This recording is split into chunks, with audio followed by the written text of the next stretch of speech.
सोचिए और अमीर बनिए। अध्याय 7। संगठित नियोजन, इच्छा की कार्रवाई में क्रिस्टलीकरण, धनवान होने की तरफ छठा कदम। आपने सीखा है वह सब कुछ जो आदमी बनाता है वो प्राप्त करता है, और यह इच्छा के रूप में शुरू होती है कि इच्छा कल्पना कार्यशाला में और यहाँ इसके संक्रमण की योजना बनाई और संगठित की जाती है। निराकार से यथार्थ की ओर अपनी यात्रा का पहला कदम उठाती है। अध्याय 2 में आपको धन की इच्छा को उसमें मौद्रिक समतुल्य में परिवर्तित करने के पहली कार्यवाही के रूप में 6 निश्चित व्यवहारिक कदम उठाने के निर्देश दिए गए। इस कदमों में से एक निश्चित व्यवहारिक योजना और योजनाओं का गठन है, जिसके माध्यम से ये बदलाव किया जा सकता है। अब आपको बताया जाएगा कि योजना कैसे बनाई जाए और व्यवहारिक वो कैसे हो। अर्थात पहला, अपने आप को आधिकारिक लोगों में के एक समूह के साथ सहयोगी बनाए, जैसा कि अपनी योजना और योजनाओं के निर्माण क्रियान्वयन के बाद एक अध्ययन में वर्णित मास्टरमाइंड सिद्धांत में धन संचय का संचयकरण के लिए आपको आवश्यकता हो सकती है। दूसरा, अपना मास्टरमाइंड गठबंधन बनाने से पहले आपको यह निश्चित करना पड़ेगा कि आप अपने समूह के व्यक्तिगत सदस्यों को उसके सहयोग के बदले क्या फायदे और लाभ प्रदान करेंगे। कोई भी किसी भी प्रकार की प्रतिफल के बिना अनिश्चित काल तक काम नहीं करेगा। कोई भी बुद्धिमान व्यक्ति न ये आशा करेगा और न ही विनती करेगा कि कोई बिना किसी पर्याप्त प्रतिफल के काम करे। हालांकि यह हमेशा पैसे के रूप में नहीं हो सकती है। तीसरा, अपने मास्टरमाइंड के समूह के सदस्यों के साथ एक सप्ताह में कम से कम 2 बार मिलने की व्यवस्था रखें, और यदि संभव हो तो अधिक बार, जब तक आप संयुक्त रूप से पैसे के संचय के लिए आवश्यक योजना या योजनाओं को सिद्ध नहीं कर लेते। चौथा, अपने मास्टरमाइंड के समूह के प्रत्येक सदस्य के बीच पूर्ण सामंजस्य बनाए रखें। यदि आप बाद में इस निर्देश को क्रियान्वित करने में असफल होते हैं, तो आपको असफलता मिल सकती है। यहाँ सही सम्मिलित प्रबल नहीं है, मास्टरमाइंड सिद्धांत प्राप्त नहीं किया जा सकता। इन तथ्यों को ध्यान में रखें। पहला, आप एक बड़े महत्व के कारोबार में लगे हुए हैं। सफलता सुनिश्चित होने के बाद आपको अपने त्रुटिकरण योजना जरूर बनानी चाहिए। आपको अनुभव, शिक्षा, स्थलीय क्षमता और दूसरे के मन की कल्पना का लाभ अवश्य प्राप्त करना चाहिए। जिन लोगों ने बड़ी संपत्ति प्राप्त की है, उन सभी ने पद्धति के साथ सामंजस्य स्थापित किया है। अन्य लोगों के सहयोग के बिना किसी भी व्यक्ति के पास एक बड़ी संपत्ति का संचय करने के लिए पर्याप्त अनुभव, शिक्षा, स्थानीय क्षमता और ज्ञान नहीं होता। कोई भी योजना जो आप धन जमा करने के प्रयास में अपनाते हैं, आप और आपके मास्टरमाइंड समूह के हर सदस्य का संयुक्त निर्माण होना चाहिए। आप अपनी खुद की योजना पूरी या एक हिस्से में आरंभ कर सकते हैं, लेकिन उन योजनाओं का आपके मास्टरमाइंड अलायंस के सदस्यों के द्वारा जांच और अनुमोदन होना चाहिए। यदि पहली योजना जो आपने बनाई थी सफलतापूर्वक काम नहीं करती है, तो इसे नई योजना में बदल देना चाहिए। यदि नई योजना काम करने में असफल होती है, तो इसे भी दूसरी योजना में बदल देना चाहिए। इस तरह करते रहना चाहिए जब तक कि ऐसी योजना नहीं मिल जाए जो काम करती हो। ठीक यही वह बिंदु है जो अधिकतर लोग अपनी असफल योजनाओं की जगह नई योजना के निर्माण की दृढ़ता की कमी के कारण विफलता प्राप्त करते हैं। सबसे बुद्धिमान व्यक्ति भी पैसा बनाने के लिए किसी भी उपकरण के बिना किसी भी व्यवहारिक और साध्य योजना में सफल नहीं हो सकता। ये तथ्य हमेशा ध्यान में रखें और याद रखें कि जब आपकी कोई योजना असफल होगी, तो वह अस्थायी होगी। स्थायी विफलता नहीं है। इसका मतलब केवल यह हो सकता है कि आपकी योजना सही नहीं है। अन्य योजना का निर्माण कीजिए और सब कुछ फिर से आरंभ कर दीजिए। प्रकाशमान बिजली का बल्ब बनाने से पहले थॉमस एडिसन 10,000 बार असफल हुए थे, और उनके प्रयासों को सफल ताज बनाए जाने से पहले यही अस्थायी हार जो 10,000 बार मिली थी। अस्थायी हार का केवल एक ही मतलब होना चाहिए कि कुछ ज्ञान हो कि आपकी योजना के कुछ गड़बड़ है। लाखों लोग दुख और गरीबी के जीवन से व्यसर कर रहे हैं क्योंकि उनके पास एक अच्छी योजना की कमी है जो संपत्ति जमा करने के लिए चाहिए। हेनरी फोर्ड ने संपत्ति संचित की, इसलिए नहीं कि उनके पास बेहतर दिमाग है, बल्कि इसलिए क्योंकि उनके पास एक बेहतर योजना है और उन्होंने उस योजना को अपनाया और अनुसरण किया। हजारों लोगों को देखा जा सकता है जिन्होंने फोर्ड से बेहतर शिक्षा प्राप्त की, लेकिन वे गरीबी की जीवन व्यतीत कर रहे हैं क्योंकि उन्हें धन बनाने के लिए सही योजना नहीं अपनाई। आपकी योजना जितनी सही है, उसकी उपलब्धता उससे बड़ी नहीं हो सकती। ये एक स्वयं सिद्ध बनाए प्रतीत हो सकती है, लेकिन ये सच है। सैमुअल इंसफल ने अपनी $10 करोड़ से अधिक संपत्ति खो दी थी, इन सफल की संपत्ति उन योजनाओं में बनी थी जो सही थी। व्यापार की मंदी श्री इन सफल को अपनी योजना बदलने के लिए मजबूर किया और बदलाव अस्थायी हार लाया क्योंकि उनकी नई योजना सही नहीं थी। श्री इन सफल अब एक वृद्ध व्यक्ति हैं। वे इसके परिणाम स्वरूप अस्थायी हार के बजाय नाकामी स्वीकार कर सकते हैं। लेकिन यदि उनका अनुभव विफल होता है तो इसका कारण उन्हें अपनी योजना के पुनर्निर्माण के लिए हट का अभाव होगा। कोई भी आदमी जब तक कि अपने मन में हार ना मान ले उसे कभी कोसा नहीं जाता है। ये तथ्य कई बार दोहराया जाएगा क्योंकि इसे हार पहले निराशा के बाद मिल लेना आसान है। जन हिल को भी अस्थायी हार सामना करना पड़ा था। वे पूर्व से पश्चिम तक एक रेल का निर्माण करने के लिए पहली आवश्यक पूंजी जुटाने का प्रयास कर रहे थे। लेकिन उन्होंने जब भी नई योजनाओं के माध्यम बनाया तो वह हार से जीत में बदल गई। हेनरी फोर्ड को भी अस्थायी हार का सामना करना पड़ा था, न सिर्फ अपने ऑटोमोबाइल करियर की शुरुआत में बल्कि ऊपर की ओर काफी दूर तक जाने के बाद भी। उन्होंने नई योजना बनाई, वित्तीय जीत के पथ पर अग्रसर होते गए। हम उन पुरुषों को देखते हैं जिन्होंने बड़ी संपत्ति जमा की, लेकिन हम उनकी अस्थायी पराजय की अनदेखा करते हुए अक्सर उनकी जीत को ही पहचानते हैं जो उनके वहां पहुंचने से पहले उन्हें प्राप्त की थी। इन दर्शन का कोई भी अनिस्थायी और अस्थायी हार के समुचित अनुभव के बिना संपत्ति जमा करने की उम्मीद नहीं कर सकता है। जब हार मिलती है तो इसे एक संकेत की तरह ले और अपनी योजना सही नहीं है तो उस योजना का पुनर्निर्माण करें और एक बार फिर अपने जहाज को तैयार करें, उन्हें प्रतिष्ठित लक्ष्य की ओर रवाना करें। यदि आप अपने लक्ष्य तक पहुंचने से पहले प्रयास छोड़ देते हैं तो आप एक कामचोर हैं। एक कामचोर कभी विजेता नहीं बनता और एक विजेता कभी इरादा नहीं छोड़ता। इस वाक्य को उठाओ और कागज के एक टुकड़े पर मोटे अक्षरों में लिखो और वहां लगाओ जहां पर आप सुबह शाम काम करने के लिए सबसे पहले और हर रात में सोने से पहले इसे देख सके। जब आप अपने मास्टरमाइंड समूह के सभी सदस्यों का चयन करने की शुरुआत करते हैं तो उन लोगों का चयन करने का प्रयास करें जो हार की गंभीरता से नहीं लेते हैं। कुछ लोगों को मूर्खतापूर्व मानना है कि केवल पैसा ही पैसा बना सकता है।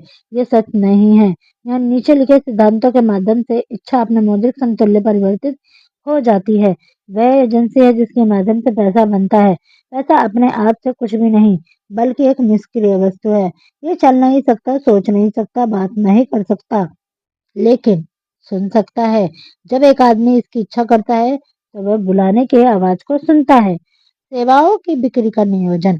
इस अध्याय का शेष भाग व्यक्तिगत सेवाओं के विपणन के तरीके और साधनों के एक विवरण पर किया गया है। यह जानकारी जिससे अवगत कराया गया है किसी भी प्रकार के व्यक्तिगत सेवाओं का विपणन करने वाले व्यक्ति को व्यवहारिक मदद करेगी, लेकिन इसका अमूल्य लाभ उन लोगों को होगा जो अपने चुने हुए व्यवसायों के नेतृत्व में ख्वाहिश रखते हैं। धन जमा करने के लिए बनाए गए किसी भी उपकरण में सफलता के लिए बुद्धिमत्तापूर्ण योजना बनाना आवश्यक है। उन लोगों के लिए यहाँ विस्तृत निर्देशित हो जाएगा जो लोग व्यक्तिगत सेवाओं को बिक्री से धन का संचय शुरू करना चाहेंगे। ये जानना प्रोत्साहित होना चाहिए कि व्यवहारिक रूप से सभी महान भाग्य व्यक्तिगत सेवाओं के लिए प्रतिफल के रूप में या विचारों की बिक्री से शुरू होता है। मोटे तौर पर दुनिया में दो प्रकार के लोग होते हैं। एक प्रकार के नेता के रूप में जाना जाता है, दूसरा अनुयायी के रूप में। शुरू में तय करें कि क्या आप अपने चुने हुए क्षेत्रों का एक नेता बनने का इरादा रखते हैं या फिर अनुयायी बना रहना चाहते हैं। प्रतिफल में अंतर विशाल है। अनुयायी उन यथाउचित प्रतिफल का जो कि बनाए उम्मीद नहीं कर सकते जिसका एक नेता हकदार होता है। हालांकि कई अनुयायी इस तरह के भुगतान की उम्मीद करके गलती करते हैं। यह एक अनुयायी का अपमान नहीं है। दूसरी ओर वे एक अनुयायी बने रहने के लिए श्रेय नहीं है। अधिकांश महान नेताओं ने अनुयायी की क्षमता से शुरुआत की थी। वे एक महान नेता बन गए क्योंकि वे बुद्धिमान अनुयायी थे। कुछ अपवादों के साथ जो आदमी समझदारी से एक नेता का अनुसरण नहीं कर सकता वे कुशल नेता नहीं बन सकता। जो आदमी अधिकतम कुशलता में एक नेता का अनुसरण करता है आमतौर पर वही आदमी सबसे तेजी से नेतृत्व में विकसित हो सकता है। एक बुद्धिमान अनुयायी को कई मर्यादे होते हैं जिसके पास अपने नेता से ज्ञान प्राप्त करने का प्राप्त करने का अवसर होता है। नेतृत्व की मुख्य विशेषताएं। नेतृत्व के महत्वपूर्ण कारक निम्नलिखित हैं। पहला, स्वयं के ज्ञान और किसी के व्यवहार के ज्ञान में अटूट साहस है। कोई अनुयायी एक ऐसे नेता के प्रतिनिधित्व में नहीं आना चाहता जिसके आत्मविश्वास और साहस का अभाव। कोई बुद्धिमान अनुयायी बहुत लंबे समय तक इस तरह का नेता के प्रतिनिधित्व में प्रभुत्व में नहीं रहेगा। दूसरा, आत्मसंयम। जो आदमी खुद को नियंत्रण नहीं कर सकता वो दूसरों को नियंत्रण नहीं कर सकता। आत्मसंयम एक अनुयायियों के लिए एक शक्तिशाली उदाहरण स्थापित करता है जिसका अधिक बुद्धिमान लोग अनुसरण करते हैं। तीसरा, न्याय की गहरी समझ। निष्पक्षता और न्याय की भावना के बिना कोई नेता अपने आयों के बीच में अपनी पकड़ और सम्मान बनाए रख नहीं सकता। निर्णय की निष्पक्षता। जो आदमी अपने फैसले में डुलमुलापन दिखाता हो वह खुद के बारे में सुनिश्चित नहीं होता। वे सफलतापूर्वक दूसरों का नेतृत्व नहीं कर सकता। पांचवा, योजनाओं की निश्चितता। फल सफल नेता अपने काम को योजना बनाता है और अपनी योजना पर काम करता है। एक नेता जो व्यवहारिक निश्चित योजना के बिना अटकलबाजी चलता है, पतवार के बिना एक जहाज में बराबर रहता है। जल्दी ही वह थोड़ी देर के बाद चट्टानों से टकराकर बह जाता है। छठा, भुगतान किए बिना की तुलना में अधिक के लिए करने की आदत। नेतृत्व के दंडों में से एक, नेता के हिस्सों में अपने अन्याय की आवश्यकताओं की तुलना में अधिक इच्छा की आवश्यकता होती है। सातवां, एक आकर्षण व्यक्तित्व। फूहड़ लापरवाह व्यक्ति एक सफल नेता नहीं बन सकता है। नेतृत्व सम्मान को कहा जाता है।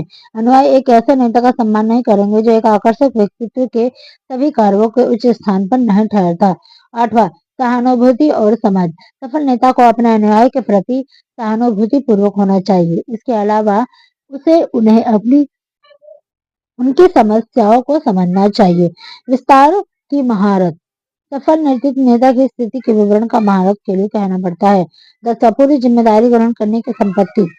सफल नेता को अपने अनुयायी को गलतियों और कमजोरियों को जिम्मेदार संभालने के लिए तैयार रहना चाहिए। यदि वह इन जिम्मेदारियों का हस्तांतरण करने की कोशिश करता है तो वह नेता नहीं रह जाएगा। यदि उसका कोई अनुयायी एक गलती करता है तो वह खुद को असक्षम दिखाता है तो नेता को मानना चाहिए कि वह उसकी अपनी विफलता है। 11वां, सहयोग। सफल नेता की सरकारी प्रयास के सहकारी सिद्धांत समझना और लागू करना चाहिए। अपने अनुयायी को ऐसा करने के लिए प्रेरित करने में सक्षम होना चाहिए। नेतृत्व शक्ति की मांग करता है और शक्ति सहयोग की मांग करता है। नेतृत्व के दो रूप होते हैं। पहला, सबसे प्रभावी अनुयायी की सहमति और सहानुभूति के साथ नेतृत्व। दूसरा, अनुयायी को सहमति और सहानुभूति के बिना बल द्वारा नेतृत्व। इतिहास ऐसे सबूतों से भरा हुआ है जहाँ बल के द्वारा नेतृत्व सहन नहीं किया जा सकता। तानाशाह और राजाओं का पतन लुप्त होना महत्वपूर्ण है। इसका मतलब यह है कि लोग अनिश्चित काल तक बलात् नेतृत्व का पालन नहीं करेंगे। दुनिया ने अभी अभी नेता और समर्थन के बीच में संबंध के एक नए युग में प्रवेश किया है जो व्यापार उद्योग के स्पष्ट रूप से नए नेता और नेतृत्व के एक नए ब्रांड की मांग करता है। जो लोग बल के द्वारा नेतृत्व को पुराने स्कूल के उन्हें नेतृत्व के लिए एक ब्रांड में एक समझ हासिल करनी होगी और न्याय की श्रेणी में पंक्ति में निर्वासित हो जाना होगा। इसका कोई दूसरा रास्ता नहीं है। भविष्य में नियोक्ता और कर्मचारी या नेता और अनुयायी का रिश्ता व्यवसाय में लाभ के समान विभाजन और आधारित आपसी सहयोग में से एक होगा। भविष्य की नियोक्ता और कर्मचारी के रिश्ते अतीत में ऐसा होगा कि तुलना में कहीं और अधिक साझेदारी की तरह हो जाएगा। नेपोलियन जर्मनी के कैसर विल्हेम रूस के जार और स्पेन के राजा नेतृत्व के उदाहरण थे।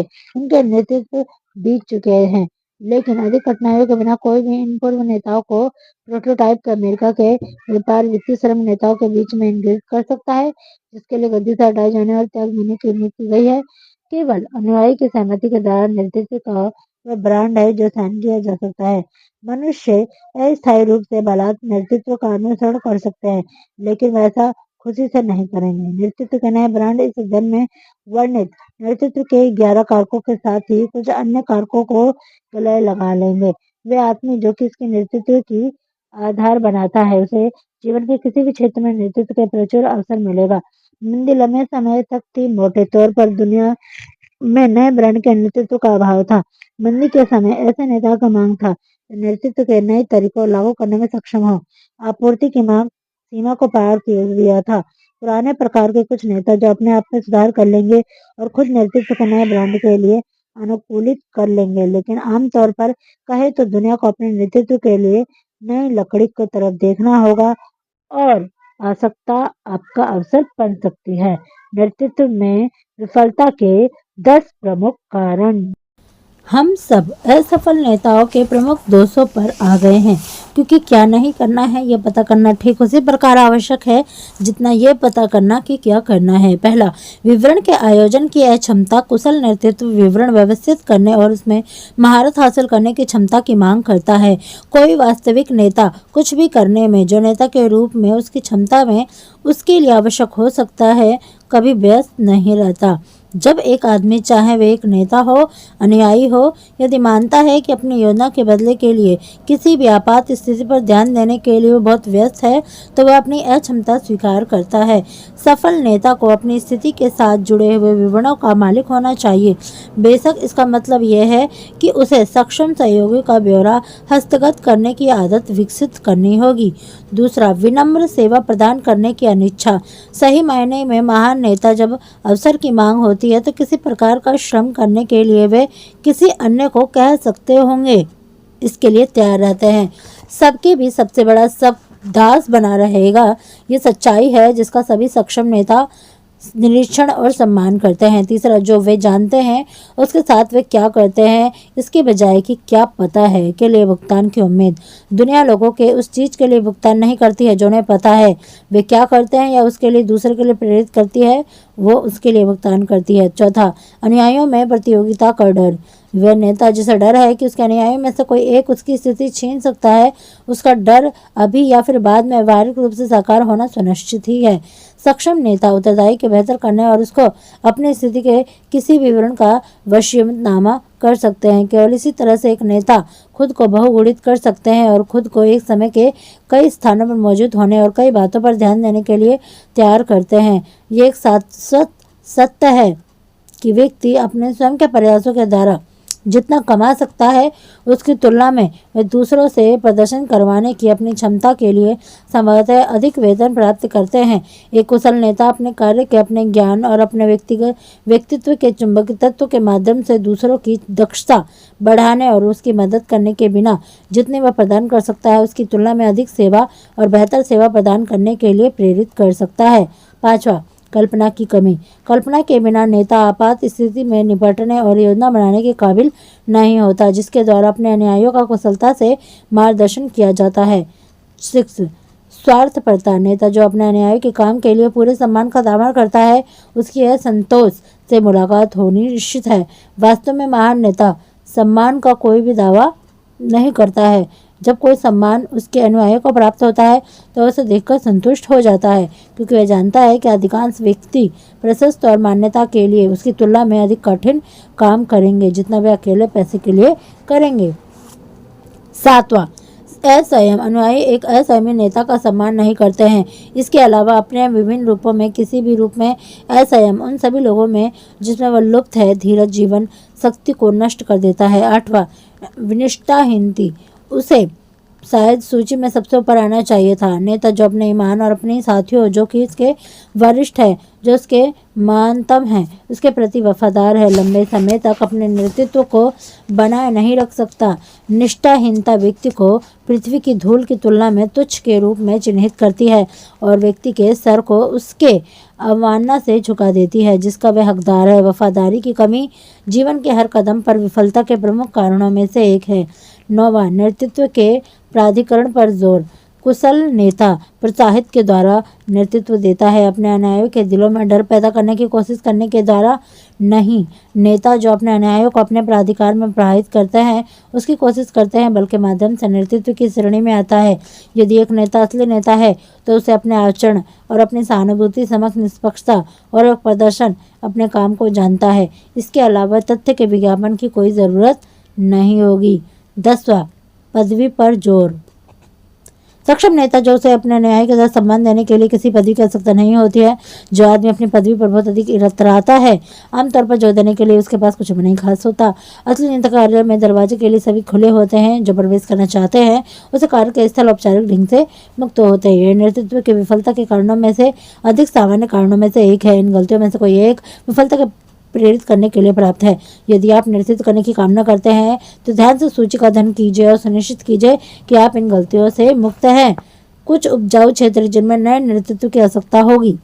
इस अध्ययन को छोड़ने से पहले इसका ध्यान कुछ उपजाऊ क्षेत्र पर ले जाया जाएगा जिसमें नेतृत्व की गिरावट आई है, जिसमें एक प्रकार का नेता अवसरों का बहुतायत पा सकता है। पहला, राजनीति के क्षेत्र में नए नेताओं के आग्रहपूर्ण मांग। एक ऐसी मांग जो आपातकालीन स्थिति में कुछ कम को संकेत नहीं करती है। ऐसा मालूम होता है कि अधिकतर राजनेता उच्च कोटि के वेद धूर्त बन गए हैं, जिन्होंने करों में वृद्धि की है और उद्योग और व्यापार के प्रशासन को तब तक के लिए भ्रष्ट कर दिया है जब तक लोग इसका बोझ सहन नहीं कर सके। बैंकिंग व्यवसाय एक सुधार के दौर से गुजर रहा है। इस क्षेत्र में नेताओं ने लगभग पूरी तरह से जनता का विश्वास खो दिया। पहले से ही बैंकरों के सुधार की ज़रूरत को महसूस कर लिया और उन्होंने इसे शुरू भी कर दिया। तीसरा, उद्योग में नए नेताओं की ज़रूरत है। पुराने नेता मानव समीकरण के संबंध में सोचने और कार्यवाही करने के बजाय लाभांश के संबंध में सोचते हैं और कार्यवाही करते हैं। उद्योग में भविष्य के नेता टिके रहने के लिए स्वयं को एक ऐसे आंशिक सार्वजनिक अधिकारी के रूप में मानना होगा जिसका कर्तव्य अपने विश्वास को इस तरीके से प्रबंधन करना है कि वह किसी व्यक्ति और व्यक्तियों के समूह को नष्ट ना पहुंचाए। काम करने वाले लोगों को शोषण अतीत की बात है। व्यापार उद्योग के क्षेत्र में नेतृत्व की आकांक्षा करने वाले आदमी और मजदूर ये याद रखें। चौथा, भविष्य के धार्मिक नेता अपने न्याय के स्थायी जरूरतों के वर्तमान और उसकी आर्थिक व्यक्तिगत समस्याओं का समाधान पर अधिक ध्यान देने के लिए मृत अतीत और अभी तक अजन्मे भविष्य पर कम ध्यान देने के लिए विवश हो जाते हैं। पांचवा, कानून, चिकित्सक और शिक्षा के व्यवसाय के नेतृत्व में एक नए ब्रांड के कुछ क्षेत्र में यह सच है कि भविष्य में क्षेत्र के जो नेता होते हैं वो पढ़ाने उन तरीकों और साधनों को खोजना होगा जिसमें स्कूल के प्राप्त ज्ञान का उपयोग किया जा सके और सिद्धांत के संग कम और अभ्यास के साथ अधिक काम किया जा सके। छठा, नए नेताओं की पत्रिकारणना के क्षेत्र में आवश्यकता होती है। भविष्य का समाचार पत्रों के सफलतापूर्वक संचालित करने के लिए विशेष अधिकार से अलग किए जाने चाहिए और वैज्ञानिक की सब्सिडी की राहत मिलनी चाहिए। उन्हें अपने विज्ञापन कॉलम के संरक्षण हितों के लिए प्रचार करने के अंक को रोकना होगा। घोटाला आमक चित्रों को प्रकाशित करने वाले अखबार अंत में जीवन में जिक्र उन्हीं शक्तियों को प्राप्त हो जाएंगे जो मन को भ्रष्ट करती है। ये कुछ क्षेत्र हैं जिसमें नए नेता नेतृत्व एक नए ब्रांड के में अब अवसर उपलब्ध है। दुनिया तेजी से बदल रही, इसका मतलब यह है कि जिस साधन के माध्यम से मानव के आदतों में परिवर्तन को बढ़ाया जाता है उसे परिवर्तन के अनुकूल अवश्य ही बदलना चाहिए। यहाँ वर्णित साधन वह है जो किसी अन्य साधनों से अधिक सभ्यता की प्रवृत्ति को निर्धारित करती है। किस पद के लिए कब और कैसे आवेदन करें, यहाँ वर्णित जानकारी उस अनुभव में कई वर्षों को शुद्ध परिणाम है जिसके दौरान हजारों पुरुषों और महिलाओं को प्रभावी ढंग से अपनी सेवा बेचने के लिए मदद की जाती है। इसीलिए ये ठोस और व्यवहारिक मानकर भरोसा किया जा सकता है। साधन जिसके माध्यम से सेवाएं बेची जा सकती हैं। अनुभव ने साबित कर दिया है कि निम्नलिखित तरीके से एक साथ व्यक्तिगत सेवा के खरीदार और विक्रेता को एक साथ लाने के लिए सबसे सीधे और प्रभावी तरीकों से प्रयास करते हैं। पहला, रोजगार ब्यूरो। केवल सम्मानित ब्यूरो का चयन करने के लिए सावधानी बरतनी चाहिए। इसका प्रबंधन संतोषजनक परिणामों को उपलब्ध की पर्याप्त रिकॉर्डिंग दिखा सकता हो। ऐसे ब्यूरो तुलनात्मक रूप से कुछ ही हैं। दूसरा, समाचार पत्रों, व्यापार पत्रों, पत्रिकारों और रेडियो से विज्ञापन। आमतौर पर वर्गीकृत विज्ञापन पर भरोसा उन लोगों के मामले में संतोषजनक परिणाम का उत्पादन करने के लिए किया जा सकता है जो लिपिक या फिर साधारण वेतनभोगी पदों के लिए आवेदन करते हैं। डिस्प्ले विज्ञापन उन लोगों के मामले में अधिक वांछनीय है जो कार्यकारी कनेक्शन की तलाश में हैं। लेख को अखबार के उस खंड में दिखाने के लिए जो तलाशे गए नियोजित वर्ग के ध्यान में आने के लिए सबसे महत्वपूर्ण उपयुक्त है। प्रतिलिपि उन विशेषज्ञों के द्वारा तैयार करनी चाहिए जो समझता हो कि उत्तरों को पाने के लिए बेचैन गुणों को किस तरीके से भरा जा सकता है। तीसरा, व्यक्तिगत आवेदन पत्र जिन्हें सीधे उन विशेष फर्मों और व्यक्तियों को निर्देशित किया जाता है जिन्हें ऐसी सेवाओं को आवश्यकता है जैसी पेश किया जा रहा है। पत्र बड़ी सफाई से टाइप किए जाने चाहिए और हाथ से हस्ताक्षर होने चाहिए। पत्र के साथ आवेदन की योग्यता और संक्षिप्त स्वरूप से होनी चाहिए। आवेदन पत्र और अनुभव इसकी योग्यता का संक्षिप्त दोनों एक विशेषज्ञ के द्वारा तैयार किए जाने चाहिए। चौथा, व्यक्तिगत परिचितों के माध्यम से आवेदन। जब संभव हो आवेदन को कुछ आपसी चितों के माध्यम से भावी नियोजन तक पहुंचाने का प्रयास करना चाहिए। पहुंच बढ़ाने का यह तरीका उन लोगों के मामले में विशेष रूप से लाभप्रद है जिन्हें कार्यकारी संपर्क की तलाश है, जो खुद को खुद की प्रशंसा करते हुए नहीं दिखना चाहते। 5वां, व्यक्तिगत रूप से आवेदन। कुछ घटनाओं में यदि आवेदन हावी प्रयोक्ता के व्यक्तिगत रूप से अपनी सेवाएं प्रदान करता है तो यह अधिक प्रभावी हो सकता है। जिस घटना में इस कानून के पद के लिए योग्यता का एक पूरा लिखित बयान प्रस्तुत किया जाना चाहिए, संभावित नियोजन अक्सर सहायकों के साथ उसके रिकॉर्ड की चर्चा करना चाहते हैं। लिखित संक्षिप्त में दी जाने वाली जानकारी। इस संक्षिप्त को इतनी सावधानी से तैयार किया जाना चाहिए जितने सावधानी से एक वकील वकालत करते समय उसके मामले में संक्षिप्त तैयार करता है। जब तक आवेदन ऐसी संक्षिप्त तैयारी में अनुभव नहीं होता है तब तक एक विशेषज्ञ की सलाह लेनी चाहिए। इस उद्देश्य के लिए उनकी सेवा को सहयोग में किया जाना चाहिए। सफल व्यापारी उन पुरुषों और महिलाओं को रोजगार देते हैं जो अपने माल की खूबियों को पेश करने के लिए विज्ञापन की कला और मनोविज्ञानों को समझते हैं। जिसके पास बिक्री के लिए व्यक्तिगत सेवाएं हैं उसे ऐसा करना ही चाहिए। निम्नलिखित जानकारी संक्षिप्त में प्रकट होनी चाहिए। पहला, शिक्षा। संक्षिप्त में लेकिन स्पष्ट लिखें कि अपने स्कूल में शिक्षा क्या कर रही है और स्कूल में अपने विषयों की विशेषज्ञता ली उसका क्या कारण है वो भी बतलाइए। दूसरा, अनुभव। यदि आप इस तरीके का पद से संबंधित कोई अनुभव है तो पद आप जो खोज रहे हैं वो पूरी तरीके से इसका वर्णन कीजिए। पूर्व नियोक्ता का नाम और पता कीजिए। किसी भी विशेषज्ञ अनुभव जो कि आपको रहा होगा स्पष्ट करना सुनिश्चित करें जो आपको उस पद को बनने में सामर्थ्य कर देगा जिसे आप खोज रहे हैं। तीसरा, संदर्भ। व्यवहारिक रूप से हर व्यापार फर्म जिम्मेदारी के पदों को तलाश करने वाले संभावित कर्मचारियों के पिछले रिकॉर्ड, पूर्व वृत्त आदि के बारे में जानने की इच्छा रखता है। अपने संक्षिप्त उन लोगों के पत्रों को छाया प्रतियों का संकलन करें। पूर्व नियोक्ता, शिक्षा जिसमें आपने शिक्षा ली है और प्रमुख लोग जिनकी बातों पर आप भरोसा कर रहे हैं। चौथा, स्वयं की तस्वीर। अपने संक्षिप्त रूप को खुद हाल पर एक फोटोग्राफी संकलन करें। 5वां, एक विशिष्ट पद के लिए आवेदन करें। एक ऐसे पद के लिए आवेदन करने से बचें जो स्पष्ट वर्णन ना करता हो और आपको कौन सा पद चाहिए। सिर्फ एक पद के लिए आवेदन ना करें, ये इंगित करता है कि आपसे विशिष्ट योग्यता की कमी है। छठा, उस विशेष पद के लिए अपनी योग्यता बताएं जिसके लिए आप निवेदन कर रहे हैं। पूरी तरीके से जानकारी ले किस कारण से विश्वास रखते हैं आप उन विशेष पद का योग्य है जिसे आप खोजते हैं, या आवेदन है या किसी भी अन्य चीज़ से अधिक निर्धारित करने की आपको क्या प्राप्तता है। 7वां, परख अवधि पर काम करने के लिए प्रस्ताव रखें। यदि आप उस पद को पाने के लिए दृढ़ है जिसके लिए आप आवेदन किया है तो बहुत से उदाहरणों में यह अधिक प्रभावी होगा। यदि आप 1 सप्ताह या 1 महीने या एक निश्चित समय के लिए बिना वेतन काम करने की पेशकश करते हैं तो अपने संभावित नियोक्ता को अपने मूल्य जानने में सक्षम करते हैं। यह एक क्रांतिकारी सुझाव प्रतीत होता है, लेकिन अनुभव से संक्षिप्त यह साबित कर दिया है कि ये शायद ही कभी ना कभी सफल नहीं हो पाते हैं। यदि आप योग्यता के बारे में सुनिश्चित है तो एक परीक्षण ही आपकी ज़रूरत है। सहयोग से इस तरह का एक प्रस्ताव इंगित करता है कि आपको अपने उस पद को भरने की योग्यता के विश्वास होना चाहिए जिसे आप खोज रहे हैं। ये सबसे अधिक विश्वसनीय है। यदि आपके प्रस्ताव को स्वीकार कर लिया जाता है तो आप अच्छा करते हैं, तो आपको परीक्षा अवधि के लिए संभावना से भी अधिक भुगतान किया जाएगा। आपका प्रस्ताव जिस तथ्य पर आधारित है स्पष्ट करें। पद के लिए अपनी क्षमता में विश्वास। परीक्षण के बाद आपको काम करने के लिए संभावित नियोक्ता के फैसले में आपका विश्वास। वांछित पद को पा लेने के लिए आपकी दृढ़ता का संकल्प। 8वां, अपने भावी नियोक्ता के कारोबार का ज्ञान। एक पद के लिए आवेदन करने से पहले उस व्यापार के साथ खुद को अच्छी तरीके से परिचित कराने के लिए व्यापार से संबंधित अनुसंधान करें और संक्षिप्त में इस क्षेत्र में प्राप्त किए जा चुके ज्ञान का संकेत दें। ये प्रभावशाली होगा क्योंकि यह संकेत होगा कि आपने उस पद के लिए कल्पना और वास्तविक रुचि है जिसकी आप कोशिश कर रहे हैं। याद रखें कि सबसे अधिक कानून जानने वाला वकील नहीं होता, बल्कि वह होता है जो अच्छे तरीके से अपने मामले तैयार करता है और वह जीतता है। यदि आप केस ठीक तरीके से तैयार प्रस्तुत करना चाहते हैं तो आधी से जीत आपको शुरू में ही प्राप्त हो जाती है। अपने संक्षिप्त को बहुत लंबा बनाने से डरें। नियुक्त भी सहयोग प्राप्त करने के आवेदनों को प्राप्त करने में और उनको खरीदने की दिलचस्पी लेते हैं। जितनी आप रोजगार हासिल कर लेते हैं, वास्तव में सबसे सफल नियुक्त सफल रूप से सुनियोजित सहयोग के चयन करने के लिए उसकी क्षमता की वजह होती है।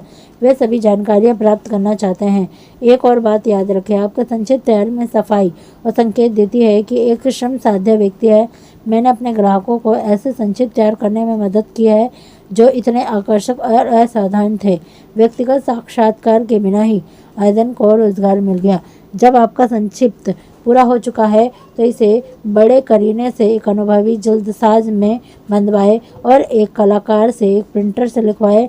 निम्न के समान रॉबर्ट के स्मिथ की योजना का संक्षिप्त दी ब्लैंकन कंपनी इंक के अध्यक्ष के निजी सचिव पद के लिए आवेदन।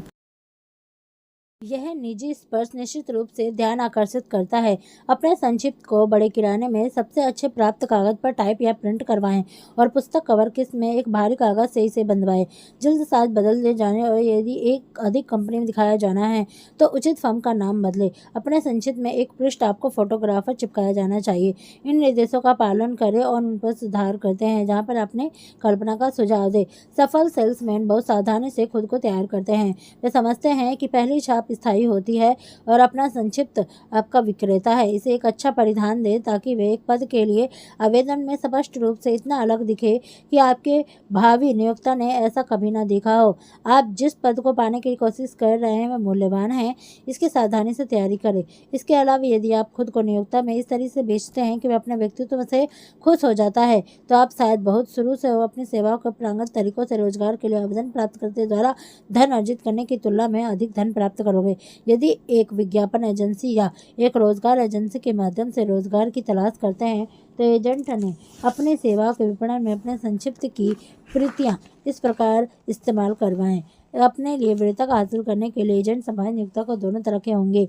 वे पद कैसे बनाए जो आप चाहते हैं। हर व्यक्ति अपने लिए एक उपयुक्त काम करने में खुश होता है। एक चित्रकार पेंट से, एक शिल्पकार हाथों से, एक लेखक लेखन से प्यार करता है।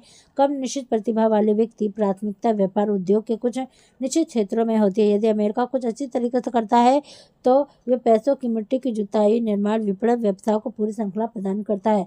पहला, सही निर्णय लें कि आप किस तरीके की नौकरी चाहते हैं।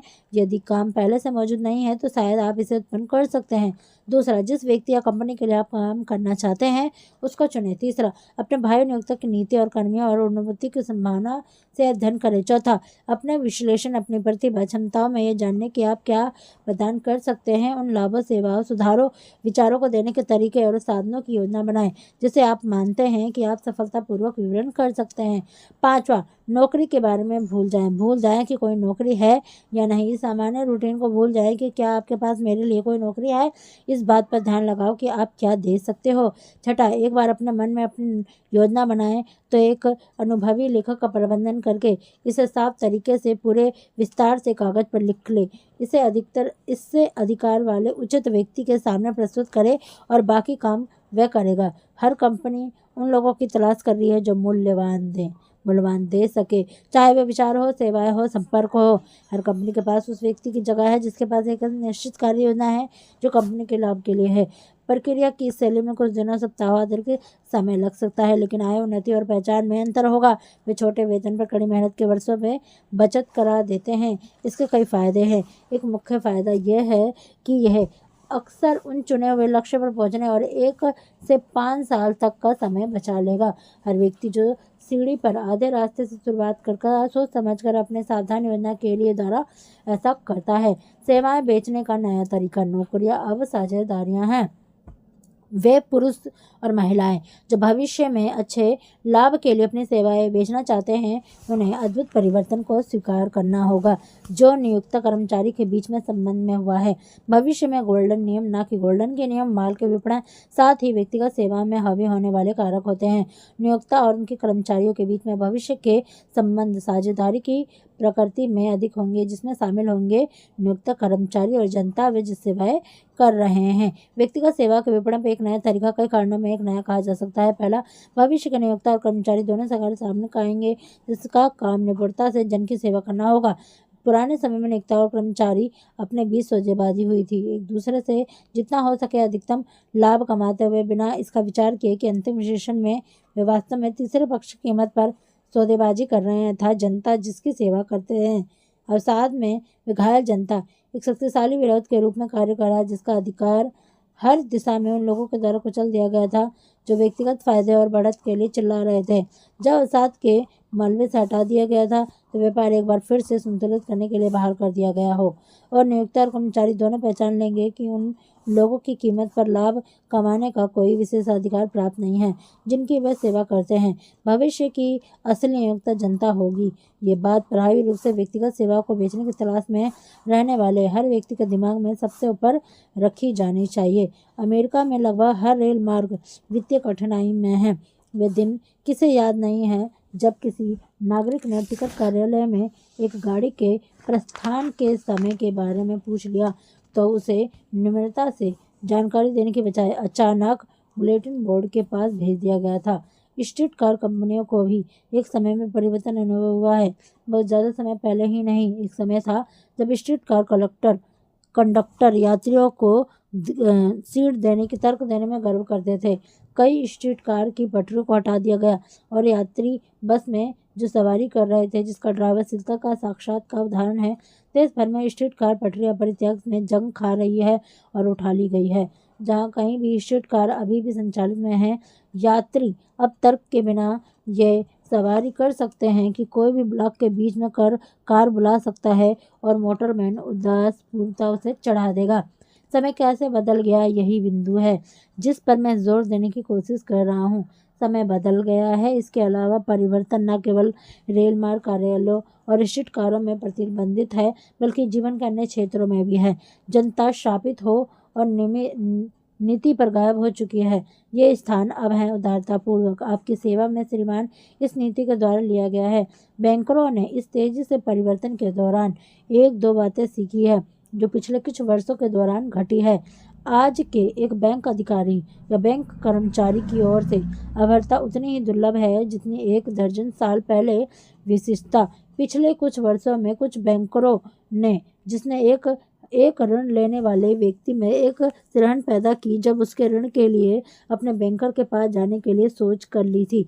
अवसाद के दौरान हजारों बैंक विफलताओं पर महोगनी दरवाजे के पीछे हटने का प्रस्ताव पड़ा जो बैंकरों के खुद रुकावट डाल दी। वे खुले में डेस्क पर बैठते और किसी भी जमाकर्ता की किसी भी द्वारा मिलने वाली की इच्छा हो वो अपनी मर्जी के से मिला और संपर्क किया और बैंक का पूरा माहौल एक विस्तार और समझ वाला है। ग्राहकों के लिए कोने के किराने पर खड़े होकर तब तक इंतजार करना प्रचलित हुआ करता था जब तक क्लर्क अपने दोस्तों के साथ दिन का समय नहीं गुजार लेता और इंतजार किए बिना अपने मालिक अपना बैंक जमा पूरा नहीं कर चुका होता।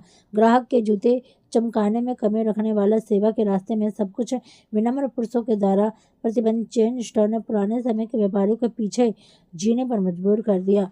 समय चलता रहा, शिष्टाचार और सेवाएं आज बिक्री के नारे हैं उस व्यक्ति पर लागू होते हैं जो नियुक्ति की तुलना में और प्रत्यक्ष रूप से व्यक्तिगत सेवाओं को बेच रहा है जिसके लिए वह काम करता है, क्योंकि अंतिम विशेषण में नियोक्ता और कर्मचारी दोनों जनता के द्वारा काम किए जाते हैं। यदि वे अच्छी तरीके से सेवा करने में विफल रहते हैं तो वे सेवा करने में अपने विशेष अधिकारी खोने से शुरुआत में भुगतान करते हैं। हम सब वे समय याद कर सकते हैं जब गैस मीटर पढ़ने वाला इतने जोर से दरवाजे पर तड़ातड़ मारता था जो उसे तोड़ने के लिए काफ़ी था। जब दरवाज़ा खुल जाता था तो वह त्योरी चढ़ाए चेहरे के साथ बिन बुलाए अंदर घुसा आता था। वह मानो मुझे इतना इंतज़ार क्यों कराया। सब बदल चुका है। मीटर पढ़ने वाला आदमी अब एक सज्जन के रूप में खुद को पेश करता है जो अब मानो कह रहा हो कि आपकी सेवा से मुझे खुशी होगी सर।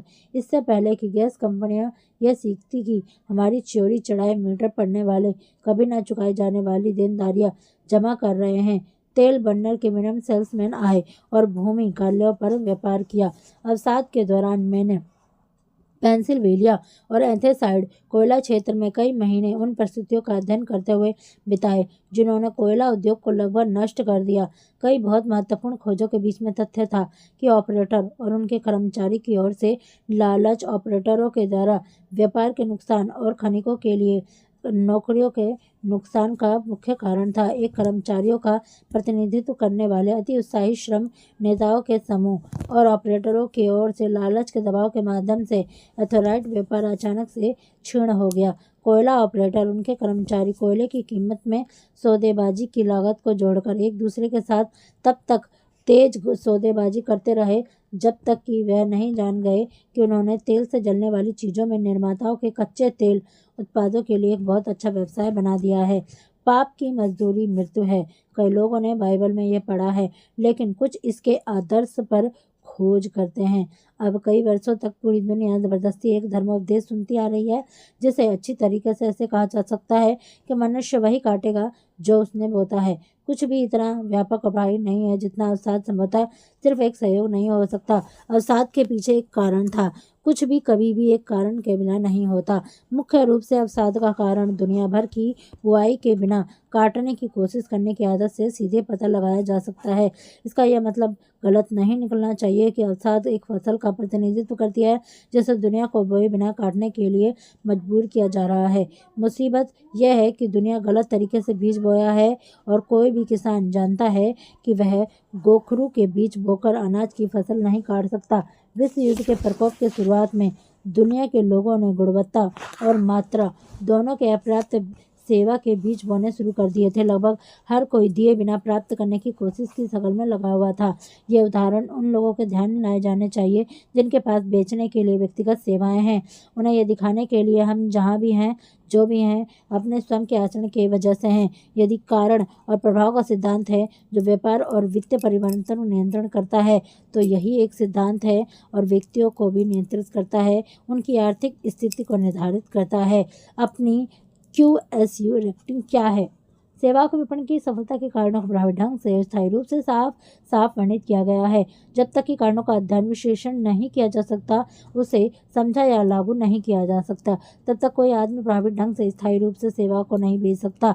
हर व्यक्ति जो व्यक्तिगत सेवा को अपना विक्रेता खुद को ही सोचता है सेवा दी जानी चाहिए और उसकी गुणवत्ता, मात्रा, भावना जिसे दी गई है बहुत हद तक रोजगार की अवधि और मूल्य निर्धारित करते हैं। प्रभावी ढंग से व्यक्तिगत सेवा को बेचने के लिए किसी व्यक्ति को QQS सूत्र का पालन करना चाहिए, जिसका अर्थ की गुणवत्ता, मात्रा, सहयोग, उचित भाव का योग सेवा के आदर्श क्रिया वाला के बराबर है। QQS सूत्र का याद रखें, लेकिन ये एक आदत के रूप में जिसे अधिक प्रयोग करें। आइए ये यकीन करने के लिए हम मतलब सही समझाएं और इस तरह का विश्लेषण करें। पहला, सेवा की गुणवत्ता का अर्थ अधिक से अधिक दक्षता के उद्देश्य को हमेशा ध्यान रखने के साथ अपनी स्थिति के संबंध में सबसे दक्ष के तरीके से हर विस्तार का प्रदर्शन लगाया जाए।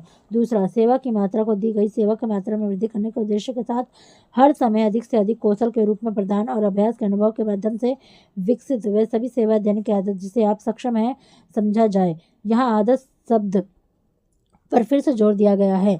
तीसरा, सेवा की भावना का अर्थ सहमति योग्य सामंजस्यपूर्ण आचरण की आदत लगाया जाएगा जो सहयोगी और साथी कर्मचारियों को सहयोग देने के लिए प्रेरित करती है। अपनी सेवा की गुणवत्ता, मात्रा के पर्याप्तता की अपनी सेवाओं के लिए एक स्थायी बाजार बनाए रखने के लिए काफ़ी नहीं है। आचरण या भावना जिसमें आप सेवा प्रदान करते हैं, मूल्य आप प्राप्त करते हैं, रोजगार की अवधि दोनों के संबंध में एक मजबूत निर्धारण का कारण है। एंड्रू कार्गी ने अपने विवरण के उन कारकों के संबंध में उन बिंदु पर दूसरे की तुलना में अधिक जोर दिया जो व्यक्तिगत सेवाओं के लिए विपणन की सफलता की ओर ले जाता है। उसने बार बार सामंजस्यपूर्ण संचालन की आवश्यकता पर जोर दिया। उसने इस सत्य पर जोर दिया कि किसी भी आदमी को नहीं रखेगा, कोई बात नहीं इसके काम की मात्रा कितनी भी ज़्यादा हो, वह काम की गुणवत्ता जितनी भी प्रभावशाली क्यों ना हो, जब तक कि उनके सद्भाव की भावना से काम नहीं करता हो। श्रीमान कागरी ने लोगों के अनुकूल होने पर जोर दिया, यह साबित करने के लिए अपनी गुणवत्ता को एक उच्च मूल्य पर रखा और उसके बहुत से ऐसे लोगों जिन्होंने मानकों की पुष्टि की, अमीर करने की अनुमति दी। जो लोग अनुरूप नहीं थे उन्होंने दूसरों की जगह बनानी पड़ी। एक आकर्षक व्यक्तित्व के महत्व पर जोर दिया गया क्योंकि यह एक कारक है जो किसी व्यक्ति को उचित भावना से सेवा प्रदान करने में सक्षम बनाता है। यदि किसी व्यक्ति की ऐसा व्यक्तित्व है जो प्रसन्न करता है और सद्भाव की भावना में सेवा प्रदान करता है, तो वह गुण अवसर किसी व्यक्ति के द्वारा दी जाने वाली सेवा की मात्रा और गुणवत्ता दोनों में कभी भी भरपाई कर देता है। तथापि किसी भी चीज के द्वारा सुगत संचालन और सफलतापूर्वक प्रतिस्थापन नहीं किया जा सकता। अपनी सेवा की पूंजी मूल्यवान एक व्यक्ति जिसकी पूरी आय व्यक्तिगत सेवाओं की बिक्री से प्राप्त होती है, उस व्यक्ति ने कम नहीं है जो सेवाएं बेचता है, उनमें जोड़ा जा सकता है। इस तरह व्यक्ति के आचरण किसी नियम के अधीन है जिसके अधीन में व्यापारी के माल बेचता है। इस बात पर जोर दिया गया है क्योंकि अधिकतर लोग जो व्यक्तिगत सेवा की बिक्री से निर्वाह करते हैं वे खुद के आचरण और नियम उन लोगों पर जुड़ी जिम्मेदारी को मुक्त समझने की गलती करते हैं जो वस्तु को बेचने में लगे हुए हैं। विपणन सेवा में नए तरीकों में व्यवहारिक रूप से नियोक्ता कर्मचारी दोनों ही भागीदारी गठबंधनों के लिए मजबूर किया गया है जिसके माध्यम से दोनों तीसरे पक्ष में जनता अपनी सेवा करते हैं और अधिकारों का ध्यान रखते हैं। तिड़कनी व्यक्ति के दिन बिताए गए उसकी वजह से बिना अपेक्षा मदद करने वाली में से ली गई है। उच्च दबाव वाले तरीकों में ढक्कन उड़ा दिया है। भविष्य का ढक्कन दबाने की जरूरत नहीं है क्योंकि व्यापार उन तरीकों से चलाए जिसमें उसमें दबाव की कोई जरूरत नहीं होगी। आपके दिमाग का वास्तविक पूंजी मूल्य आपके द्वारा उत्पादित की जा सकने वाली आय की राशि के द्वारा निर्धारित किया जा सकता है। आपकी सेवाओं की पूंजी मूल्य का एक उचित अनुमान आपकी वार्षिक आय को 16 और 2/3 से गुणा करने में निकाल दिया जा सकता है। जैसा कि अनुमान लगाना उचित है कि आपकी वार्षिक आय आपकी पूंजी मूल्य से 6% का प्रतिनिधित्व करती है। धन पर 6% प्रतिवर्ष किराया मिलता है। धन का मूल्य दिमाग से अधिक नहीं है, यह अक्सर बहुत कम होता है। यदि प्रभावी ढंग से विपणन किया जाए तो मनुष्य के व्यापार का संचालन करने के लिए आवश्यक पूंजी की तुलना में सक्षम दिमाग पूंजी के लिए एक और अधिक वांछनीय रूप से प्रतिनिधित्व करता है क्योंकि दिमाग उस पूंजी का एक रूप है जिसका मूल्य अवसाद के माध्यम से स्थायी रूप से कम नहीं किया जा सकता, न ही पूंजी के एक रूप में चलाया या खर्च किया जा सकता है। व्यापार के संचालन के लिए आवश्यक पैसे को जब तक कुशल दिमाग के साथ मिलाया न जाए वे उतना ही बेकार है जितना रेत का ढेर। असफलता के 30 प्रमुख कारण जिनमें से किताबों ने अपनी रोक रखा है। जीवन के सबसे बड़ी त्रासदी में पुरुष और महिलाएं शामिल हैं जो ईमानदारी से प्रयास करते हैं असफल होते हैं। विडंबना यह है कुछ सफल लोगों की तुलना में असफल लोगों के जबरदस्त से भारी बहुमत है जिसमें से कई हजार पुरुष और महिला को विचरण करने का सौभाग्य प्राप्त हुआ है जिसमें से 98% विफल के रूप में वर्गीकृत हुए हैं। सभ्यता और शिक्षा व्यवस्था के कुछ मौलिक गड़बड़ी है जो 98% लोगों को एक सफल भरा जीवन जीना पड़ता है। लेकिन मैंने दुनिया की गलत सही ढंग से उपदेश देने के उद्देश्य में ये किताब नहीं लिखी है। उसके लिए तो 100 गुना बड़े आकार की एक पुस्तक लिखने की आवश्यकता होगी। मेरे विश्लेषण से यह साबित किया गया है कि विफलता के 30 प्रमुख कारण हैं और 13 प्रमुख कारण हैं जिसके माध्यम से लोग भाग्य लक्ष्मी जमा कर सकते हैं। उन अध्ययन के विफलता के 30 प्रमुख कारणों में से एक विपणन किया गया है। जैसे जैसे आप सूची पढ़ते हैं खोज के उद्देश्य से इसे एक बिंदु पर जांचें इसमें से कितने विफलता के कारण आपके सफल के बीच में आ रहे हैं। पहला, प्रतिकूल वंशानुगत पृष्ठभूमि। जो लोग मनुष्य मस्तिष्क की शक्ति से एक कमी के साथ पैदा होते हैं बहुत कम चीजें हैं जो उनके लिए की जा सकती है। ये दर्शन मास्टरमाइंड के माध्यम से इस कर्मचारी को पाटने की एक विधि प्रदान करती है। तथापि लाभ के साथ निरीक्षण करें विफलता के 30 कारणों में से केवल एक यही है जिसे आसानी से किसी भी व्यक्ति के द्वारा ठीक किया जा सकता है। दूसरा, जीवन में एक अच्छी तरीके से परिभाषित उद्देश्य की कमी। एक ऐसे व्यक्ति के लिए सफलता की कोई उम्मीद नहीं है जिसका कोई केंद्रीय उद्देश्य हो या फिर कोई निश्चित लक्ष्य जिस पर निशाना बनाया जाए। हर उन 100 में से 98 लोग की कोई लक्ष्य नहीं था जिसका मैंने विश्लेषण किया। शायद यही उनकी असफलता का कारण था। तीसरा, सामान्य उद्देश्य से ऊपर की महत्वाकांक्षा का अभाव। हम ऐसे व्यक्ति के लिए किसी उम्मीद की पेशकश नहीं करते हैं जितने वे उदासीन हैं और जीवन में आगे बढ़ना नहीं चाहते, जो कीमत अदा करने के लिए तैयार नहीं है। चौथा, अपर्याप्त शिक्षा। यह एक ऐसी बाधा है जिसे तुलनात्मक रूप से आसानी से दूर किया जा सकता है। अनुभव से साबित किया है कि सबसे शिक्षित लोग अक्सर वह होते हैं जो स्वयं निर्मित स्व शिक्षित के रूप में जाने जाते हैं। एक शिक्षित व्यक्ति बनने के लिए कॉलेज की डिग्री के लिए और भी कुछ अधिक होना चाहिए। शिक्षित व्यक्ति वही है जो दूसरे के अधिकारों उल्लंघन के बिना उनके जीवन में बहुत कुछ करना चाहता है, उसे सीख पाना चुका है और जीवन में बहुत ही ज्ञान उसे नहीं है लेकिन ज्ञान को प्रभावी ढंग से जो भी उसके पास है उसे प्रयोग करता है और एक महारत हासिल करता है। पुरुषों को केवल उनके ज्ञान के लिए भुगतान नहीं किया जा सकता बल्कि विशेष रूप से इसके लिए वे अपने ज्ञान के साथ क्या करते हैं। पांचवा, आत्म अनुसंधान की कमी। अनुशासन आत्म नियंत्रण के माध्यम से आता है। इसका अर्थ यह है कि आपको सभी नकारात्मक गुणों पर नियंत्रण रखना चाहिए। स्थिति को नियंत्रित करने से पहले आपको खुद पर अवश्य नियंत्रण रखना चाहिए। आप सबसे मुश्किल काम है। यदि आप स्वयं को नहीं जीत सकते तो आप स्वयं की जीत जी जाएंगे। आप एक दर्पण के समान खड़े होकर एक ही समय में सबसे अच्छा दोस्त और अपना सबसे बड़ा दुश्मन दोनों एक साथ देख सकते हैं। छठा, बुरा स्वास्थ्य। कोई भी व्यक्ति ऐसे स्वास्थ्य के बिना उत्कृष्ट सफलता का आनंद नहीं ले सकता। बुरे स्वास्थ्य कई कारण महारत और नियंत्रण के अधीन है। इसके मुख्य कारण हैं। पहला, स्वास्थ्य के लिए प्रतिकूल खाद्य पदार्थ खाना। विचारों, गलत और आदतें, नकारात्मक बातों को अभिव्यक्ति देना। तीसरा, सेक्स का गलत उपयोग या फिर अधिक उपभोग। चौथा, समुचित शारीरिक व्यायाम की कमी। पांचवा, अनुचित तरह से सांस लेने के कारण ताजा हवा का अपर्याप्त आपूर्ति। सातवां, बचपन के दौरान प्रतिकूल पर्यावरण प्रभाव, जैसे टहनी मोड़ेंगे वैसे ही पेड़ उगेंगे। अपराधी प्रवृत्ति वाले ज्यादातर लोगों को बचपन के दौरान अनुचित संगत बुरे माहौल का परिणाम के रूप में ये प्राप्त होता है। आठवां, टाल मटोल करना, ये विफलता के सबसे सामान्य कारणों में से एक है। बूढ़े आदमी के टाल मटोल से हमेशा हर इंसान की छाया में खड़ा उसकी सफलता को खराब करने के लिए संभावना के अवसर का इंतजार करता रहता है। हम में से अधिकांश लोग जीवन भर असफल रहते हैं क्योंकि हम कुछ सार्थक करना शुरू करने के लिए सही समय का इंतजार करते रहते हैं, इंतजार नहीं करते। समय कभी भी सही नहीं होगा। आप जहाँ खड़े हैं वहीं से शुरू करें और जिसके पास अधिकार है, जो कुछ उपकरण हैं, उन्हीं के साथ काम करें। जैसे जैसे आप आगे बढ़ेंगे, बेहतर उपकरण मिल जाएगा। नौवा, हट की कमी। हम में से अधिकांश लोग अपने शुरू किए हुए काम में अच्छी शुरुआत करने वाले लेकिन कमजोर समाप्त करने वाले होते हैं। इसके अलावा लोगों के हार के पहले संकेत का हार मान लेने की प्रवृत्ति होती है। दृढ़ता का कोई विकल्प नहीं है। वे व्यक्ति जो हट को अपने संकेत के शब्द में बनाता है, पाता है कि बूढ़े आदमी की विफलता थक जाती है और प्रस्थान कर जाती है। असफलता दृढ़ता का सामना नहीं कर सकती है। 10वां, नकारात्मक व्यक्तित्व। एक नकारात्मक व्यक्तित्व के कारण जो व्यक्ति सब लोगों को दूर से खुद से दूर करता है, उसकी सफलता का कोई उम्मीद नहीं है। सफलता शक्ति प्रयोग में आती है और शक्ति अन्य लोगों के सहारे और प्रयासों के माध्यम से प्राप्त की जाती है। एक नकारात्मक व्यक्तित्व सहयोग की प्रेरित नहीं करेगा। 11वां, नियंत्रण यौन आगरण की कमी। सेक्स ऊर्जा सभी उत्तेजनाओं में सबसे अधिक शक्तिशाली होती है जो लोग कार्रवाई के लिए प्रेरित करते हैं। क्योंकि यह सबसे अधिक शक्तिशाली भावना है, इसको रूपांतरण के माध्यम से नियंत्रण करना चाहिए और अन्य चैनलों में परिवर्तित किया जाना चाहिए। 12वां, कुछ नहीं के बदले कुछ को नियंत्रण इच्छा। जो आवृत्ति लाखों के लोगों को विफलता में बाध्य में डाल देती है। इस बात का सबूत 1929 के वॉल स्ट्रीट केस के एक अध्ययन में पाया गया था, जिसके दौरान लाखों लोगों ने स्टॉक जर्मन पर जुआ खेलकर पैसा लगाने की कोशिश की। 13वां, निर्णय की अच्छी तरह से परिभाषित करने की शक्ति की कमी। सफल होने वाले लोग निर्णयों का तुरंत पहचानते हैं, अगर बदलते हैं तो बहुत धीरे धीरे। असफल लोग निर्णय लेना और बहुत धीरे धीरे निर्णय तक पहुंचते हैं, उन्हें अक्सर और जल्दी बदलते हैं।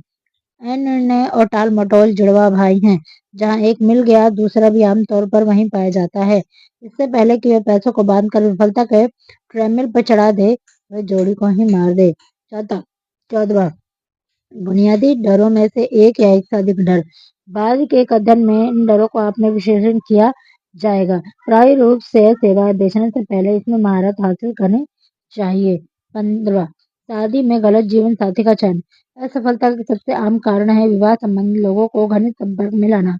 जब तक संबंध के सामंजस्य न हो, विफलता के द्वारा उसका पीछा करने की संभावना है। इसके अलावा महत्वाकांक्षा के सभी लक्षणों को नष्ट करने के वाला यह विफलता का एक रूप है जो दुख और कष्ट को चिन्हित करता है। 16वां, अति सावधानी। उस व्यक्ति को जो कोई भी जोखिम नहीं लेता है, आमतौर पर सब चुन जाने के बाद बचा हुआ लेना पड़ता है। अधिक सावधानी भी उतनी ही बुरी है जितनी की कम सावधानी। दोनों में ही बचना चाहिए और जीवन स्वयं जोखिम तत्व से भरा हुआ है। 17वां, व्यवसाय में सहयोगी को गलत चयन। यह व्यापार की विफलता में सबसे सामान्य कारणों में से एक है। व्यक्तिगत सेवाओं के विपणन में एक नियोक्ता के चयन में बहुत सावधानी बरतनी चाहिए। नियोक्ता वह ही है जो प्रेरणा बने और स्वयं बुद्धिमान और सफल है। हम उनका अनुसरण करते हैं जिसमें सबसे ज्यादा निकट होते हैं। एक ऐसा नियोक्ता चुनो जो अनुसरण करने में लायक हो। 18वां, अंधविश्वास और पूर्वाग्रह। अंधविश्वास डर एक रूप है। यह अज्ञानता का भी एक संकेत है। सफल होने वाले लोग दिमाग खुला करके रखते हैं और किसी से नहीं डरते हैं। 19वां, गलत पैसे का चयन।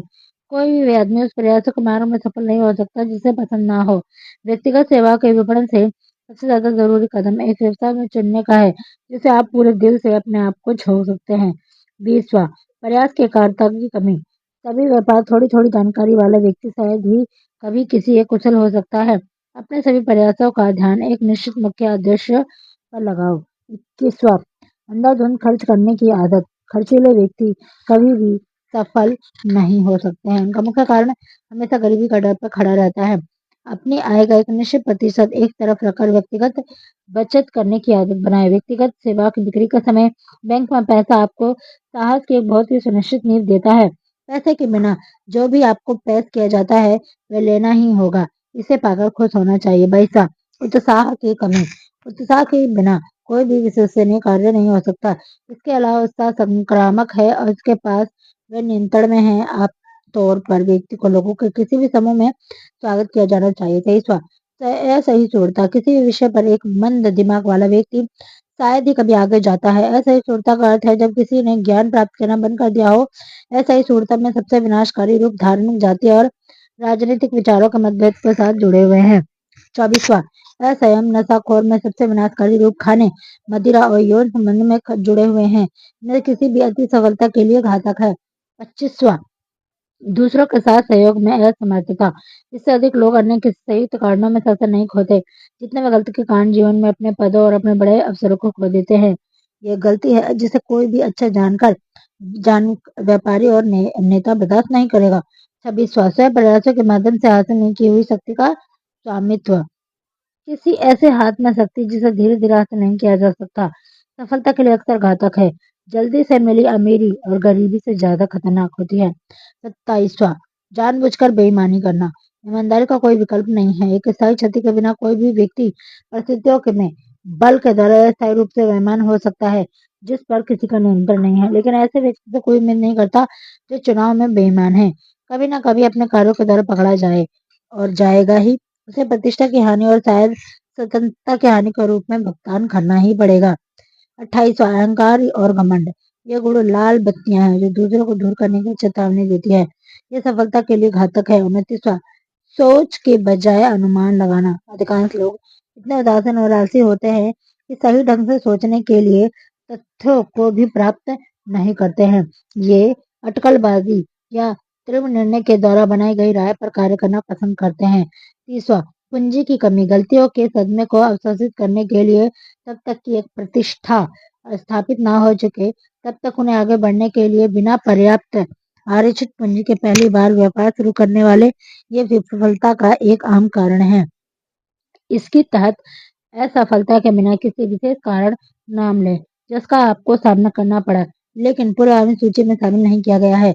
असफलता के इन 30 प्रमुख कारणों में जीवन की त्रयोदशी का वर्णन पाया गया है जो व्यवहारिक रूप से हर व्यक्ति पर लागू होता है जो कोशिश करता है और विफल रहता है।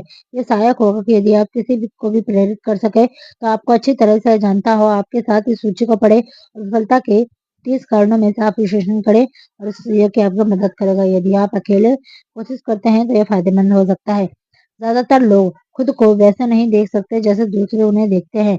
आप भी उनमें से एक हो सकते हैं। ऐसा नहीं हो सकता है। सबसे पुरानी सलाह है अपने आप को जानो। यदि आप सफलतापूर्वक माल बाजार में बेचते हैं तो आपको माल के बारे में पता होना चाहिए।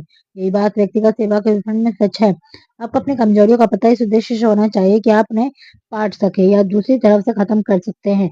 आपको इस उद्देश्य में अपनी ताकत का पता होना चाहिए कि अपनी सेवा को बेचते समय आप इसका ध्यान आकर्षित कर सकते हैं। आप केवल सटीक विश्लेषण के माध्यम से खुद को जान सकते हैं। स्वयं के बंधन में अज्ञानता की मुखरता एक युवक के द्वारा प्रदर्शित की गई जिसने एक पद के लिए एक नामी ग्रामी व्यापार के बंधक को आवेदन किया जिसने तब तक बहुत अच्छा प्रभाव बनाया जब तक प्रबंधन में वह नहीं पूछा कि वह कितने वेतन की उम्मीद करता है।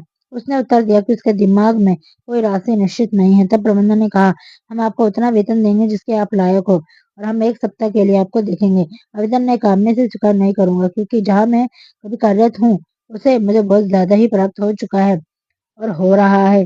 आप भी अपनी वर्तमान स्थिति में अपने वेतन के पुनः समायोजन के लिए बातचीत के लिए कहीं और रोजगार की तलाश शुरू करने से पहले सुनिश्चित करें कि जो मूल्य आपको अभी मिल रहा है उससे अधिक के वो आप लायक हैं। पैसा चाहना एक चीज है।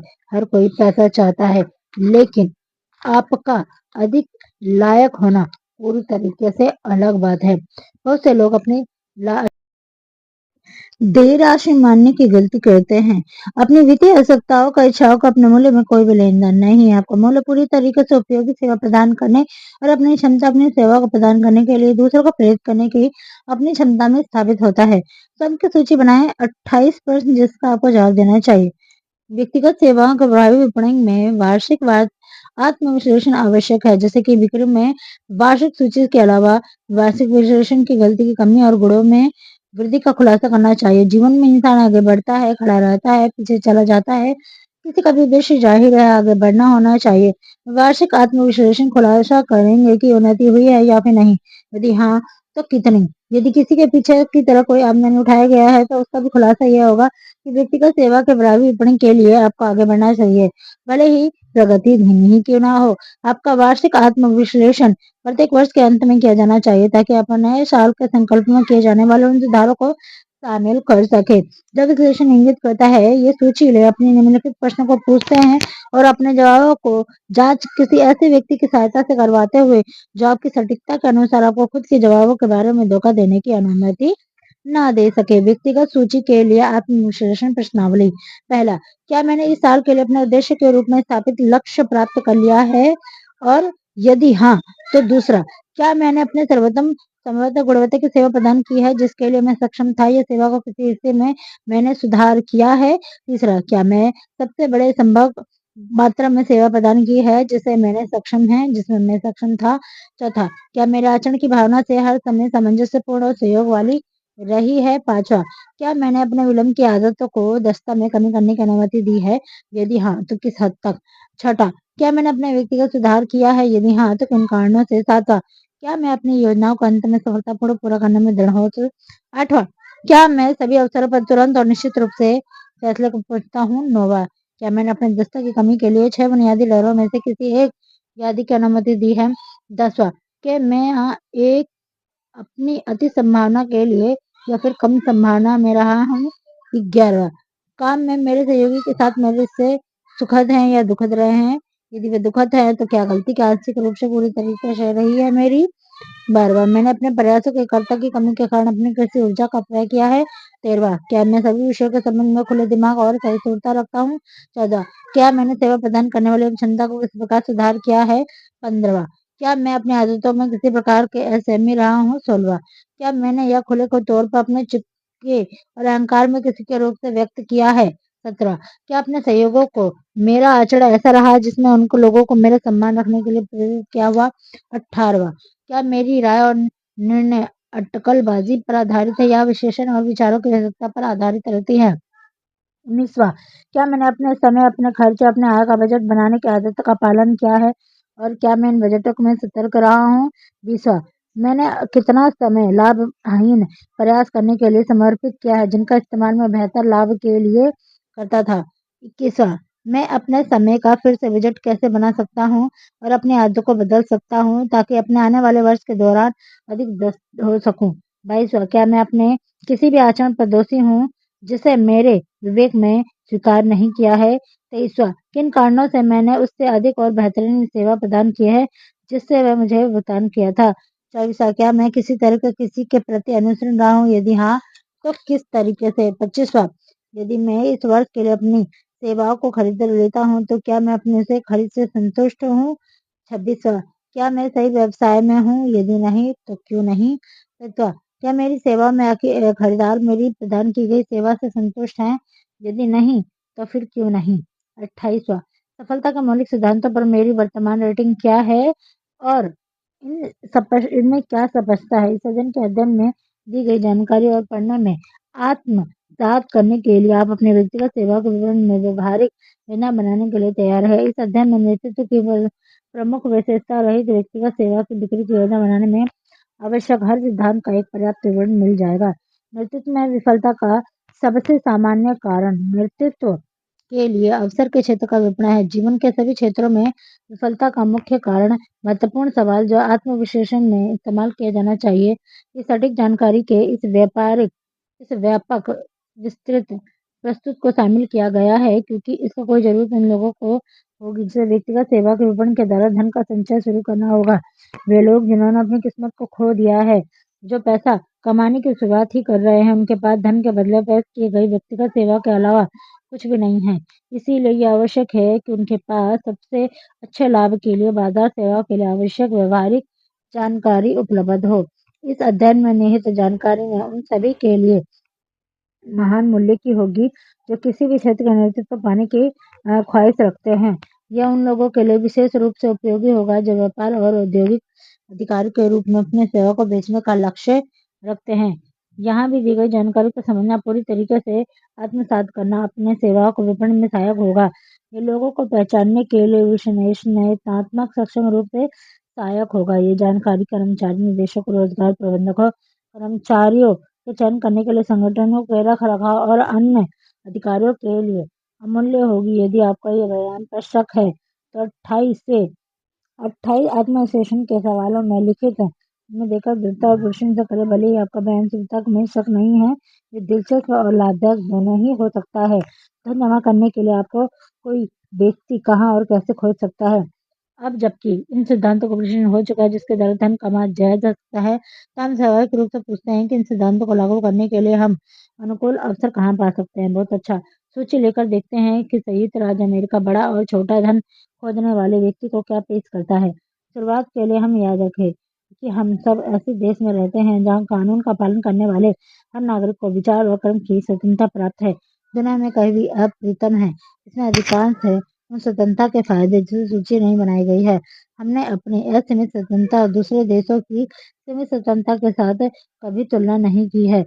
जहाँ हमें विचारों की स्वतंत्रता है, शिक्षा के विकल्प और चुनने में स्वतंत्रता है, धर्म में स्वतंत्रता, जहाँ राजनीतिक स्वतंत्रता, व्यवसाय, पैसे, रोजगार के चुनाव में स्वतंत्रता, सभी संपत्ति में जमा करने की स्वतंत्रता, छेड़छाड़ के बिना जमा करने वाले काबिल की स्वतंत्रता, निवास में अपनी जगह चयन करने की स्वतंत्रता, शादी करने में स्वतंत्रता, सभी जातियों को समान अवसर के माध्यम से स्वतंत्रता, एक राज्य में दूसरे राज्य के यात्रा करने की स्वतंत्रता, खाद्य पदार्थों को अपनी पसंद की स्वतंत्रता, जीवन में किसी मुकाम के लिए लक्ष्य जिसके लिए हम खुद को तैयार किए हैं वहां जाकर संयुक्त राज्य के अमेरिकी राष्ट्रपति पद करने की स्वतंत्रता स्वतंत्रता के अनुरूप में मौजूद है। लेकिन ये सूची सबसे महत्वपूर्ण रूपों में एक विहंगम दृश्य होगा जिस सर्वोच्च क्रम के अवसरों पर गठन किया।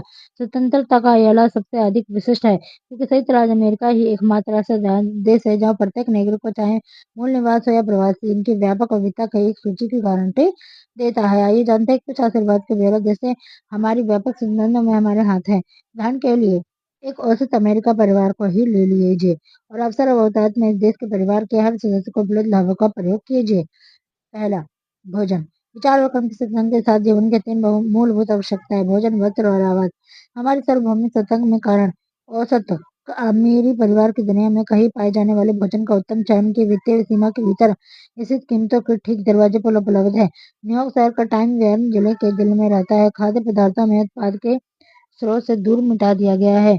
दो लोगों का एक परिवार इस आवश्यक परिणाम के साथ साधारणतः लागत की सूची प्रदान करेगा। भोजन की सामग्री: अंगूर का रस, गेहूं, चाय, केले, सिक्की रोटी, ताजा देसी अंडे, चीनी और मक्खन, क्रीम। एक देश खाद्य पदार्थों का बहुत अधिक मुश्किल है जहाँ पर $1 में 10वें हिस्से में दो लोग अपनी इच्छा पूर्ति और जरूरत भर में नाश्ता करते हैं। देखिए, साधारण नाश्ता चीन, दक्षिण America, Utah, Kansas, new England और राज्यों में अन्य राज्यों में भी कुछ रूप से मौजूद है। इसे इकट्ठा किया गया था और प्रयोग के लिए तैयार हुआ था। अमेरिका में सबसे अधिक भीड़ भाड़ वाले शहर में एकदम केंद्र है। इससे सबसे गरीब मजदूर पहुंच से भीतर में एक कीमत नाश्ते की मेज को परोस दिया गया। इस कीमत में संघीय राज्य और शहर के सभी शहर शामिल थे और इसमें यह उल्लेख मिलता है कि इसमें वह लोगों की मौत के उल्लेख मिलता है जिसमें वह अपनी गरीबी के कारण मिट गए। खैर, स्थानगत हर परिवार एक अमारदेह अपार्टमेंट में रहता है। भाप से गर्म, बिजली से रोशन, खाना पकाने के लिए गैस के साथ सभी कुछ 65,000 में एक महीने के लिए। एक छोटे शहर में, न्यूयॉर्क शहर में, एक बिरल में से हिस्से में एक ऐसा अपार्टमेंट एक महीने के लिए $20,000 जैसे कि कम कीमत में प्राप्त किया जा सकता है। भोजन में नाश्ते के लिए टोस्ट एक बिजली टोस्टर के लिए सीखा गया था जिसकी कीमत बहुत ही अधिक कम डॉलर में थी।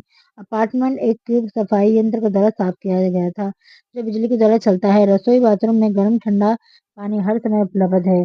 भोजन बिजली के द्वारा संचालित एक फ्रिज में ठंडा रखा जाता है।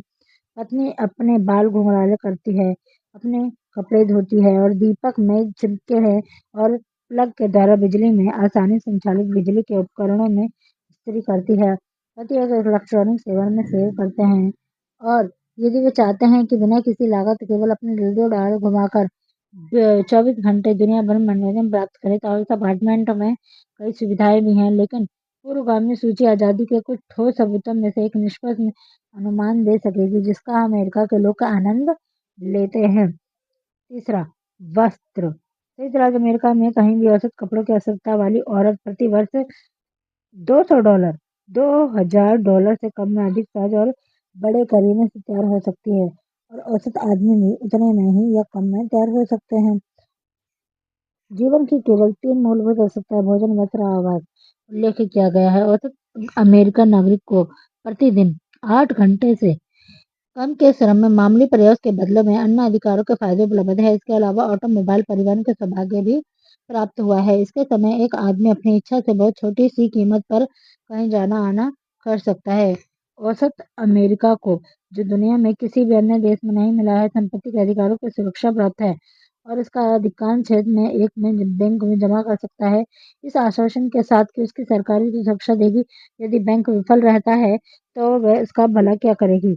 यदि एक अमेरिकी नागरिक एक राज्य में दूसरे राज्य की यात्रा करना पड़ सकता है तो किसी पासपोर्ट में किसी अन्य की अनुमति की जरूरत नहीं होती है। अब वो चाहे कोई भी इच्छा वापस कर सकता है। इसके अलावा वे ट्रेन में, निजी ऑटोमोबाइल, बस, हवाई जहाज या जहाज में पैसा अपनी जेबी पुस्तक अनुमति में यात्रा कर सकता है। जर्मनी, रूस, इटली, अधिकांश अन्य यूरोपीय और पूर्वी देशों में लोग इतना स्वतंत्रता के साथ और कम मूल्य पर यात्रा नहीं कर सकते हैं। चमत्कार जिसने इन सुविधाओं को प्रदान किया राजनेताओं को जब वे वोट मांगते हैं।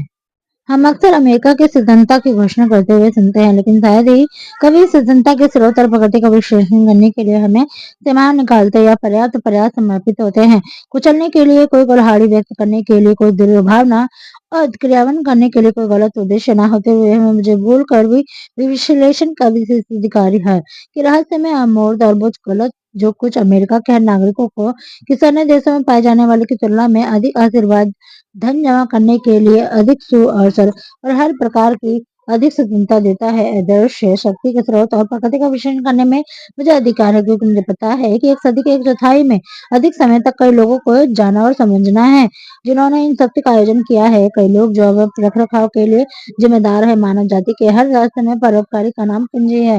पूंजी न सिर्फ पैसे बल्कि विशेष रूप से अत्यधिक संगठित बुद्धिमान मनुष्य का समूह शामिल होता है जो जनता की भलाई और खुद के लाभ के लिए पैसे की कुशलता में उपयोग करने के तरीके और साधन के योजना बनाते हैं।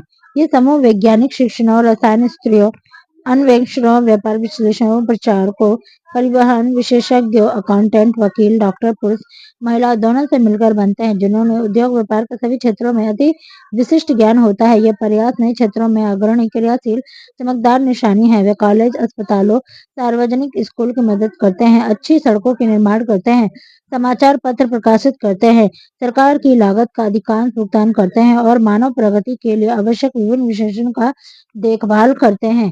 अपेक्षा में कहा गया है कि पूंजीपति सभ्यता के दिमाग है क्योंकि वे शिक्षा, ज्ञान और मानव जाति सभी प्रकार से मिलकर वह निर्मित आवश्यक की आपूर्ति करते हैं। दिमाग के बिना धन हमेशा खतरनाक होता है। ठीक से इस्तेमाल किए जाने पर सभ्यता की सबसे महत्वपूर्ण आवश्यकता है यहाँ वर्णित। साधारण नाश्ता प्रत्येक डॉलर के 10वें हिस्से और किसी अन्य की कीमत पर नियोग के एक परिवार में नहीं किया जा सकता है अगर संदिग्ध पूंजी में मशीनरी, जहाज और रेल मार्गों ने संचालित करने के लिए परिश्रम किए गए लोगों की विशाल सेवा प्रदान नहीं की जाती है। संगठित पूंजी के महत्व का कुछ मामूली असाधारण जो पूंजी की सहायता के बिना एकत्रित करने के जिम्मेदार के बोझ की कल्पना करने की कोशिश करके वर्णित साधारण नाश्ता न्यूयॉर्क शहर के परिवार को देने के लिए किया जाता है। चाय की आपूर्ति के लिए आपको चीन या भारत के अन्य क्षेत्रों में यात्रा करनी होगी। दोनों ही अमेरिका से बहुत लंबा रास्ता तय करते हैं। जब तक कि आप एक उस तरह की नहीं है वापसी यात्रा में सबसे आप थक जाएंगे। फिर भी ये एक सामान्य से समस्या है। यहाँ तक कि यदि आप समुद्र में तैरने की शारीरिक सहन शक्ति है तो भी आप पैसा उपयोग करेंगे। चीनी की आपूर्ति के लिए क्यूबा तक की एक लंबी तैराकी बूटा के चुकंदर चुकंदर के क्षेत्र में एक लंबी पद यात्रा करनी होगी, किंतु इसका जानबूझ के चीनी के बिना वापस आ सकते हैं क्योंकि चीनी का उत्पादन करने के लिए संगठित प्रयास की पैसा की जरूरत है। विकसित करने और परिवहन में इस संयुक्त राज्य अमेरिका में कहीं और नाश्ते की मेज और वितरित करने के लिए कुछ कहने की आवश्यकता नहीं है। आप पर्याप्त मात्रा में न्यूयॉर्क शहर के पास बार्न यार्ड में अंडे आसानी से पहुंचा सकते हैं, लेकिन अंगूर के रस 2 गिलास परोसने से पहले आपको फ्लोरिडा जाने और वापस आने की एक बहुत लंबी पद यात्रा करनी होगी। आपको कॉन्सल्स या फिर अन्य गेहूं उत्पादक राज्यों में से किसी एक की एक लंबी सैर करनी होगी, जिस पर आप गेहूं की रोटी के 4 स्लाइस परोस सकते हैं। गेहूं के आटे के लहरदार बिस्कुट मेगू में लोप करना होगा, क्योंकि लोगों के परिसर संयंत्र में श्रम और उपयुक्त मशीन के माध्यम से जोड़कर वह उपलब्ध नहीं होंगे। जिन सबको पूंजी कहा जाता है, आराम करते समय आप नीचे दक्षिण अमेरिका के लिए एक छोटी तैराकी के लिए रवाना हो सकते हैं, जहां आपको एक जोड़ी केले मिल जाएंगे और अपनी वापसी पर आप खेतों की तरफ एक छोटी चहलकदमी कर सकते हैं। एक डेयरी और कुछ मक्खन क्रीम उठाकर ला सकते हैं। आपको न्यूयॉर्क में सिटी में परिवार बैठने और नाश्ते आने के लिए तैयार हो कर लिया जाएगा, और आप अपने श्रम के बदले उनको $2 में 10वां हिस्सा एकत्र कर सकते हैं। क्या वह कई नहीं है, बेतुका नहीं सा लगता है? खैर, न्यूयॉर्क शहर में क्षेत्र में भोजन के इन सरल पदों को देने के लिए वर्णित क्रिया में स्थिति तरीका होता है। यदि आपके पास कोई पूंजीवादी व्यवस्था नहीं है, साधारण नाश्ते के वितरण में इस्तेमाल किए गए रेल मार्ग और भाप चालित जहाजों का निर्माण में रख रखाव के लिए आवश्यक धनराशि इतनी बड़ी है कि एक व्यक्ति की कल्पना डगमगाने लगती है। एक सैकड़ों करोड़ डॉलर में चलता है, जिसे जहाज की गाड़ी संचालित उपेक्षित आदमियों के प्रसिद्ध कर्मचारी को सेना को उपलब्ध नहीं है।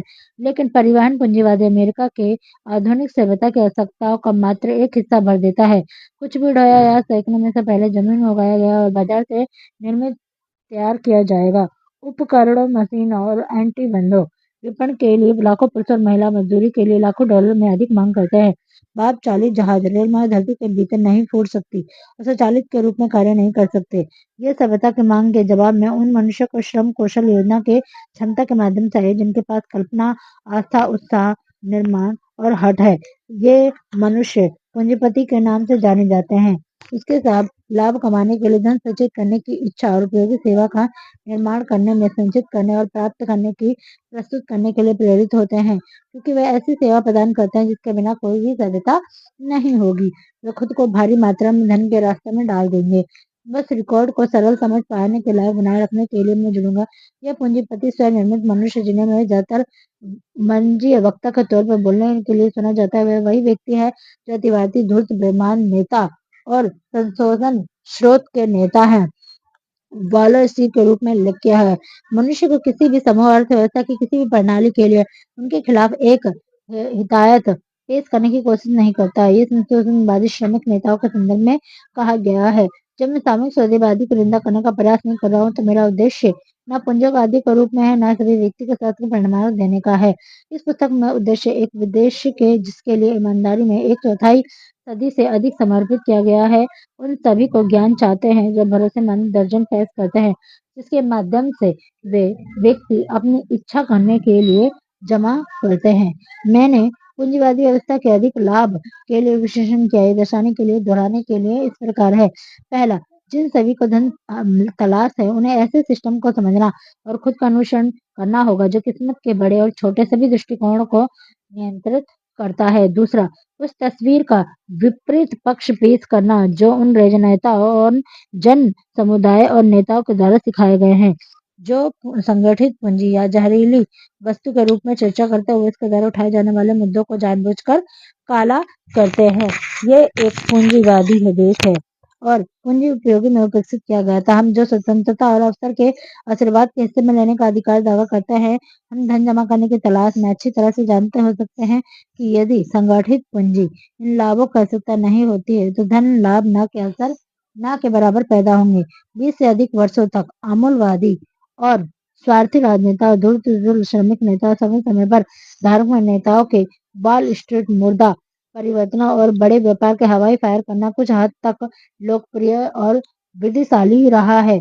यह अभ्यास इतना सामान्य बन गया है कि हमें व्यापार के अवसाद के दौरान सरकार के उच्च अधिकारियों को सस्ते राजनेता और श्रमिक नेताओं के साथ कतारबद्ध खुले तौर पर उन प्रणाली जिसके औद्योगिक अमेरिका को पृथ्वी पर सबसे अमीर देश बना दिया गया है, उसका गला घोटने के घोषित उद्देश्य के साथ अविश्वसनीय दृष्टि से देखने के लिए मिली है। कतार इतनी सामान्य और अच्छी तरह से संगठित है कि अमेरिका के सभी ज्ञात खराब मंदी को लंबे समय तक बढ़ा दिया गया है और पूंजीवादी व्यवस्था का एक अभिन्न हिस्सा थी, जो राष्ट्र की वास्तविक रीढ़ है। सरकारी अधिकारियों और स्वार्थी व्यक्तियों को जो अमेरिका उद्योग प्रणाली है खुला मौसम घोषित करने के लाभ लेने के प्रयास कर रहे थे। वे असमान संकट के दौरान एक निश्चित प्रकार के श्रमिक नेता, राजनेता के साथ संयुक्त गठबंधन में शामिल हुए और एक निष्पक्ष दिन के वेतन के लिए निष्पक्ष दिन का काम करने के लिए बेहतर तरीके से बजाय संख्याओं को संगठित के द्वारा उद्योग करने, धन लेने और लोगों को अनुमति देने के लिए डिजाइन किए गए और कानून के बदले में मतदाताओं की आपूर्ति करने की पेशकश की गई थी। देश भर में लाखों पुरुष और महिला अभी भी दिए बिना प्राप्त किए कोशिश करने के लिए लोकप्रिय मनोरंजन के साथ लगे हुए हैं। इनमें से कुछ श्रम संघों के साथ जुड़े हुए हैं जहां पर कम घंटे और अधिक भुगतान की मांग कर रहे हैं। अन्य लोग काम करने की मुसीबत बिल्कुल नहीं लेते। वे सरकार की राहत की मांग करते हैं और इसे प्राप्त करते हैं। स्वतंत्रता के अपने अधिकार अपने विचारों को न्यूयॉर्क के शहर में प्रदर्शित किया गया था, जहां राहत लाभार्थियों के एक समूह के पोस्ट मास्टर के दौरान हिंसक की शिकायत पंजीकृत की गई थी क्योंकि डाकिया सरकारी राहत के चेक वितरित करने के लिए 7:30 पर उन्हें जगा देता था। उन्होंने वितरण के समय 10 बजे नियत तक की गई मांग की थी। अगर आप उन लोगों में से एक है जो जानते हैं कि खुद को समूह को विकसित करने और कम सेवा के लिए अधिक भुगतान करने वाले मनुष्य का मात्र ऋण में धन संचित किया जा सकता है, अगर आप उन लोगों में से एक है जो पैसे देने के लिए अपना सुबह अवतार डाले बिना सरकार के राहत को मांग करते हैं, अगर आप उन लोगों में से एक है जो सार्वजनिक कोऑपरेशन में धावा बोलने की अनुमति देने वाले कानून लागू करने के बदले में वोट के नेताओं के साथ व्यापार में विश्वास रखते हैं जो कुछ ज्ञान के लिए कोई भी परेशान नहीं करेगा, आप अपने विश्वास पर सुरक्षित रूप से कायम रह सकते हैं क्योंकि ये एक स्वतंत्र देश है जहां हर आदमी को अपनी प्रसन्नता महसूस कर सकता है, जहां लगभग कोई भी अपने जीवन में प्रयास कर सकता है, जहाँ हर कोई कोई काम किए बिना अच्छी तरह से रह सकता है। तथापि स्वतंत्रता के विषय में आपको पूरा सच पता होना चाहिए कि इतने सारे लोग गर्व करते हैं, इतने थोड़े से लोग समझते हैं जैसे कि प्रयास के बिना ना तो संबंधता है और ना ही लाया जा सकता है। प्रदान करता है कई विशेष विशेषणाओं में ये यहाँ तक पहुंच चुके हैं और ये एक खुद का एक महान है, लेकिन संपत्ति जमा करने और कानून के रूप में संपन्न होने की भरोसेमंद विधि है। वे उपयोगी सेवा प्रदान करते हैं, एक ऐसी प्रणाली जहाँ पर लगाई गई है जिसके द्वारा मनुष्य मात्र संख्या बल के माध्यम से या बदले में एक या किसी अन्य के रूप में समान मूल्य के बिना कानूनी रूप से धन प्राप्त कर सकते हैं। अर्थशास्त्र के कानून के रूप में ज्ञात एक ऐसा ही सिद्धांत है। ये एक सिद्धांत में से एक है जो एक ऐसा कानून है जिसे कोई आदमी हरा सकता है।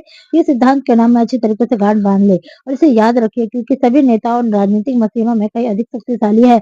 वे सभी मजदूर के नियमों के मजदूर नियंत्रण करने के परे है।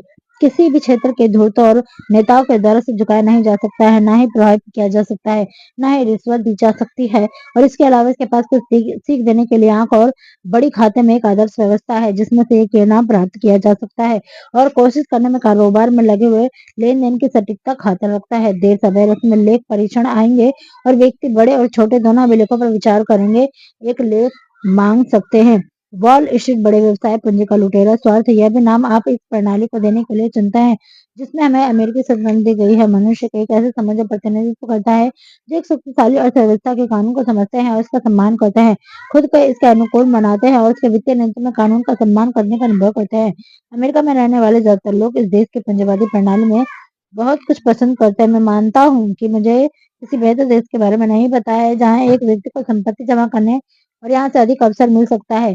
इस देश में कुछ ऐसे लोगों का है जिनके कर्तव्य और कामों को देखने से लगता है कि इन्हें पसंद नहीं करते। ये बेशक उनके सौभाग्य की बात है। अगर वे इस देश को अपनी पूंजी व्यवस्था के अमीर व्यवस्था में पसंद नहीं करते तो उनको समाशोधन के विशेष अधिकार है। हमें अन्य देश में भी है जैसे कि जर्मनी, रूस, इटली और व्यक्ति को सुविधा प्रयोग करने के लिए संपत्ति जमा करने पर अपना अनजाने में कोशिश करते हैं। व्यक्ति को बहुत खास सुविधा प्राप्त की गई है। एक ईमानदार व्यक्ति संपत्ति जमा करने के लिए जिसकी आवश्यकता की वो भी है अमेरिका में सभी स्वतंत्रता और सभी अवसर प्रदान करता है। जब एक व्यक्ति खेल के लिए शिकार करने जाता है तो व्यक्ति शिकारगाह का चयन करता है और वह खेल हुतात्मा होता है और संपत्ति की मांग करता है, सही समय के स्वाभाविक रूप से प्राप्त करता है। यदि वह संबंध और अपने किसी भी चीज की मांग करता है तो एक ऐसे देश में संभावना का निर्धारण न करे जिसमें नागरिक इतने अमीर हैं कि महिला अकेले लिपस्टिक, लाली, सौंदर्य प्रसाधनों में प्रतिशत $200 मिलियन से अधिक खर्च कर देती है। आप जो संपत्ति की इच्छा कर रहे हैं, एक ऐसे देश में पूंजीवादी व्यवस्था का नष्ट करने का प्रयास करने से पहले 2 बार सोचिए जिसके नागरिक ग्रीटिंग कार्ड है जिसके द्वारा अपने प्रशंसा में व्यक्त करने के लिए 1 वर्ष और $50 लाख से भी अधिक खर्च कर देते हैं। यह एक ऐसा पैसा है जिसकी इच्छा आप कर सकते हैं, तो सावधानी से एक देश पर विचार करें जहाँ की सालाना सैकड़ों करोड़ डॉलर सिगरेट पर खर्च कर दिया जाता है। इसमें से आय का थोक का वितरित और शांत तंत्र में राष्ट्र निर्माण की आपूर्ति में लगा दी केवल 4 प्रमुख कंपनियों को चला दिया जाता है। एक देश जहाँ पर इस तरह के प्रावधान जिसके नागरिक $15 मिलियन से अधिक सालानी चालानी तस्वीरों पर में विशेषाधिकार के लिए खर्च कर देते हैं। कुछ वितरित लाख शराब, नशीले पदार्थों और कम शक्तिशाली शीतल पेय पर और खर्च कर देते हैं। एक ऐसे देश से दूर जाने के लिए बहुत बड़ी जल्दी से मत कीजिएगा जिसके नागरिक सालाना लाखों डॉलर फुटबॉल, बेसबॉल, इमानी मुकाबलों में स्वेच्छा से और बेसब्री से खर्च कर देते हैं और हर तरह के एक देश से चिपके रहिए जैसा निवासी के लिए एक साल $1 से अधिक च्युइंगम और अन्य लोग $1 लाख से अधिक सेफ्टी रेजर ब्लेड के लिए फेंक देते हैं। ये भी याद रखें कि धन के संचय का उपलब्ध स्रोतों का मात्र शुरुआत केवल विलासिता और गैर अनिवार्य को उपलब्ध किया गया है।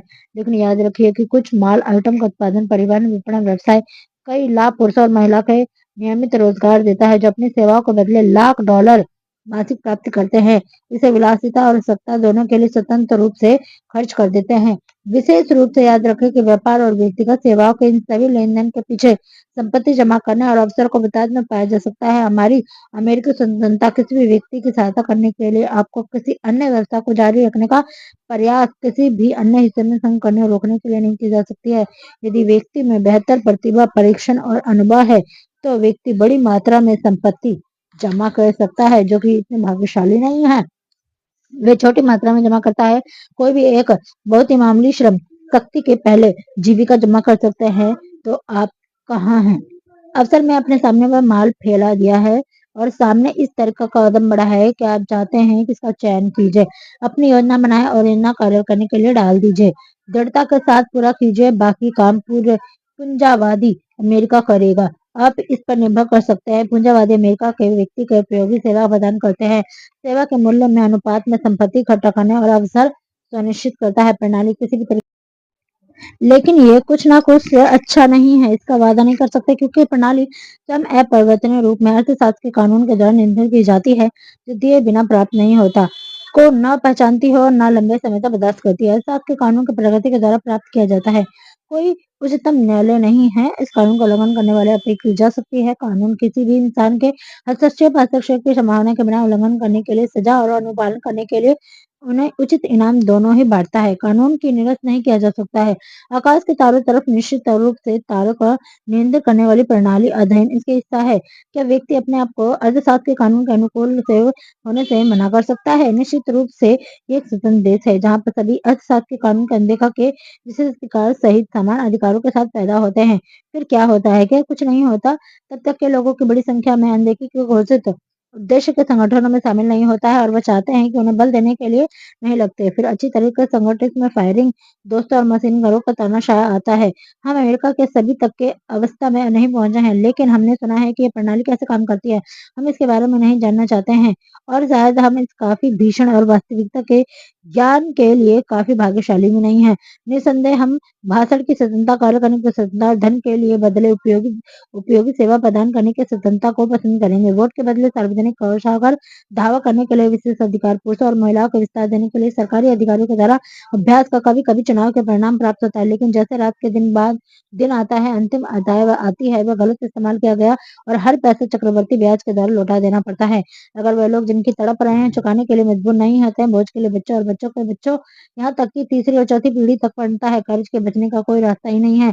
व्यक्ति मजदूरी बढ़ाने और काम घंटों तक कम करने की अवधि के लिए खुद के समूह को बदले होता है और कभी-कभी इससे करता भी है। वह एक बिंदु है जिसके आगे तक नहीं लिया जा सकता। यह बिंदु है जो अर्थशास्त्र का कानून हस्तक्षेप करता है, नियोक्ता और शासित करता है। 6 साल तक 1929 से 1935 तक अमेरिका के लोगों और अमीर और गरीब दोनों के मुल्क में ओल्ड मैन अर्थशास्त्र की सभी व्यवस्था और उद्योगों के बैंकों का हासिल करने के सब देखते रहे और इसे छोड़ भी दिया। ये एक सुंदर दृश्य नहीं था।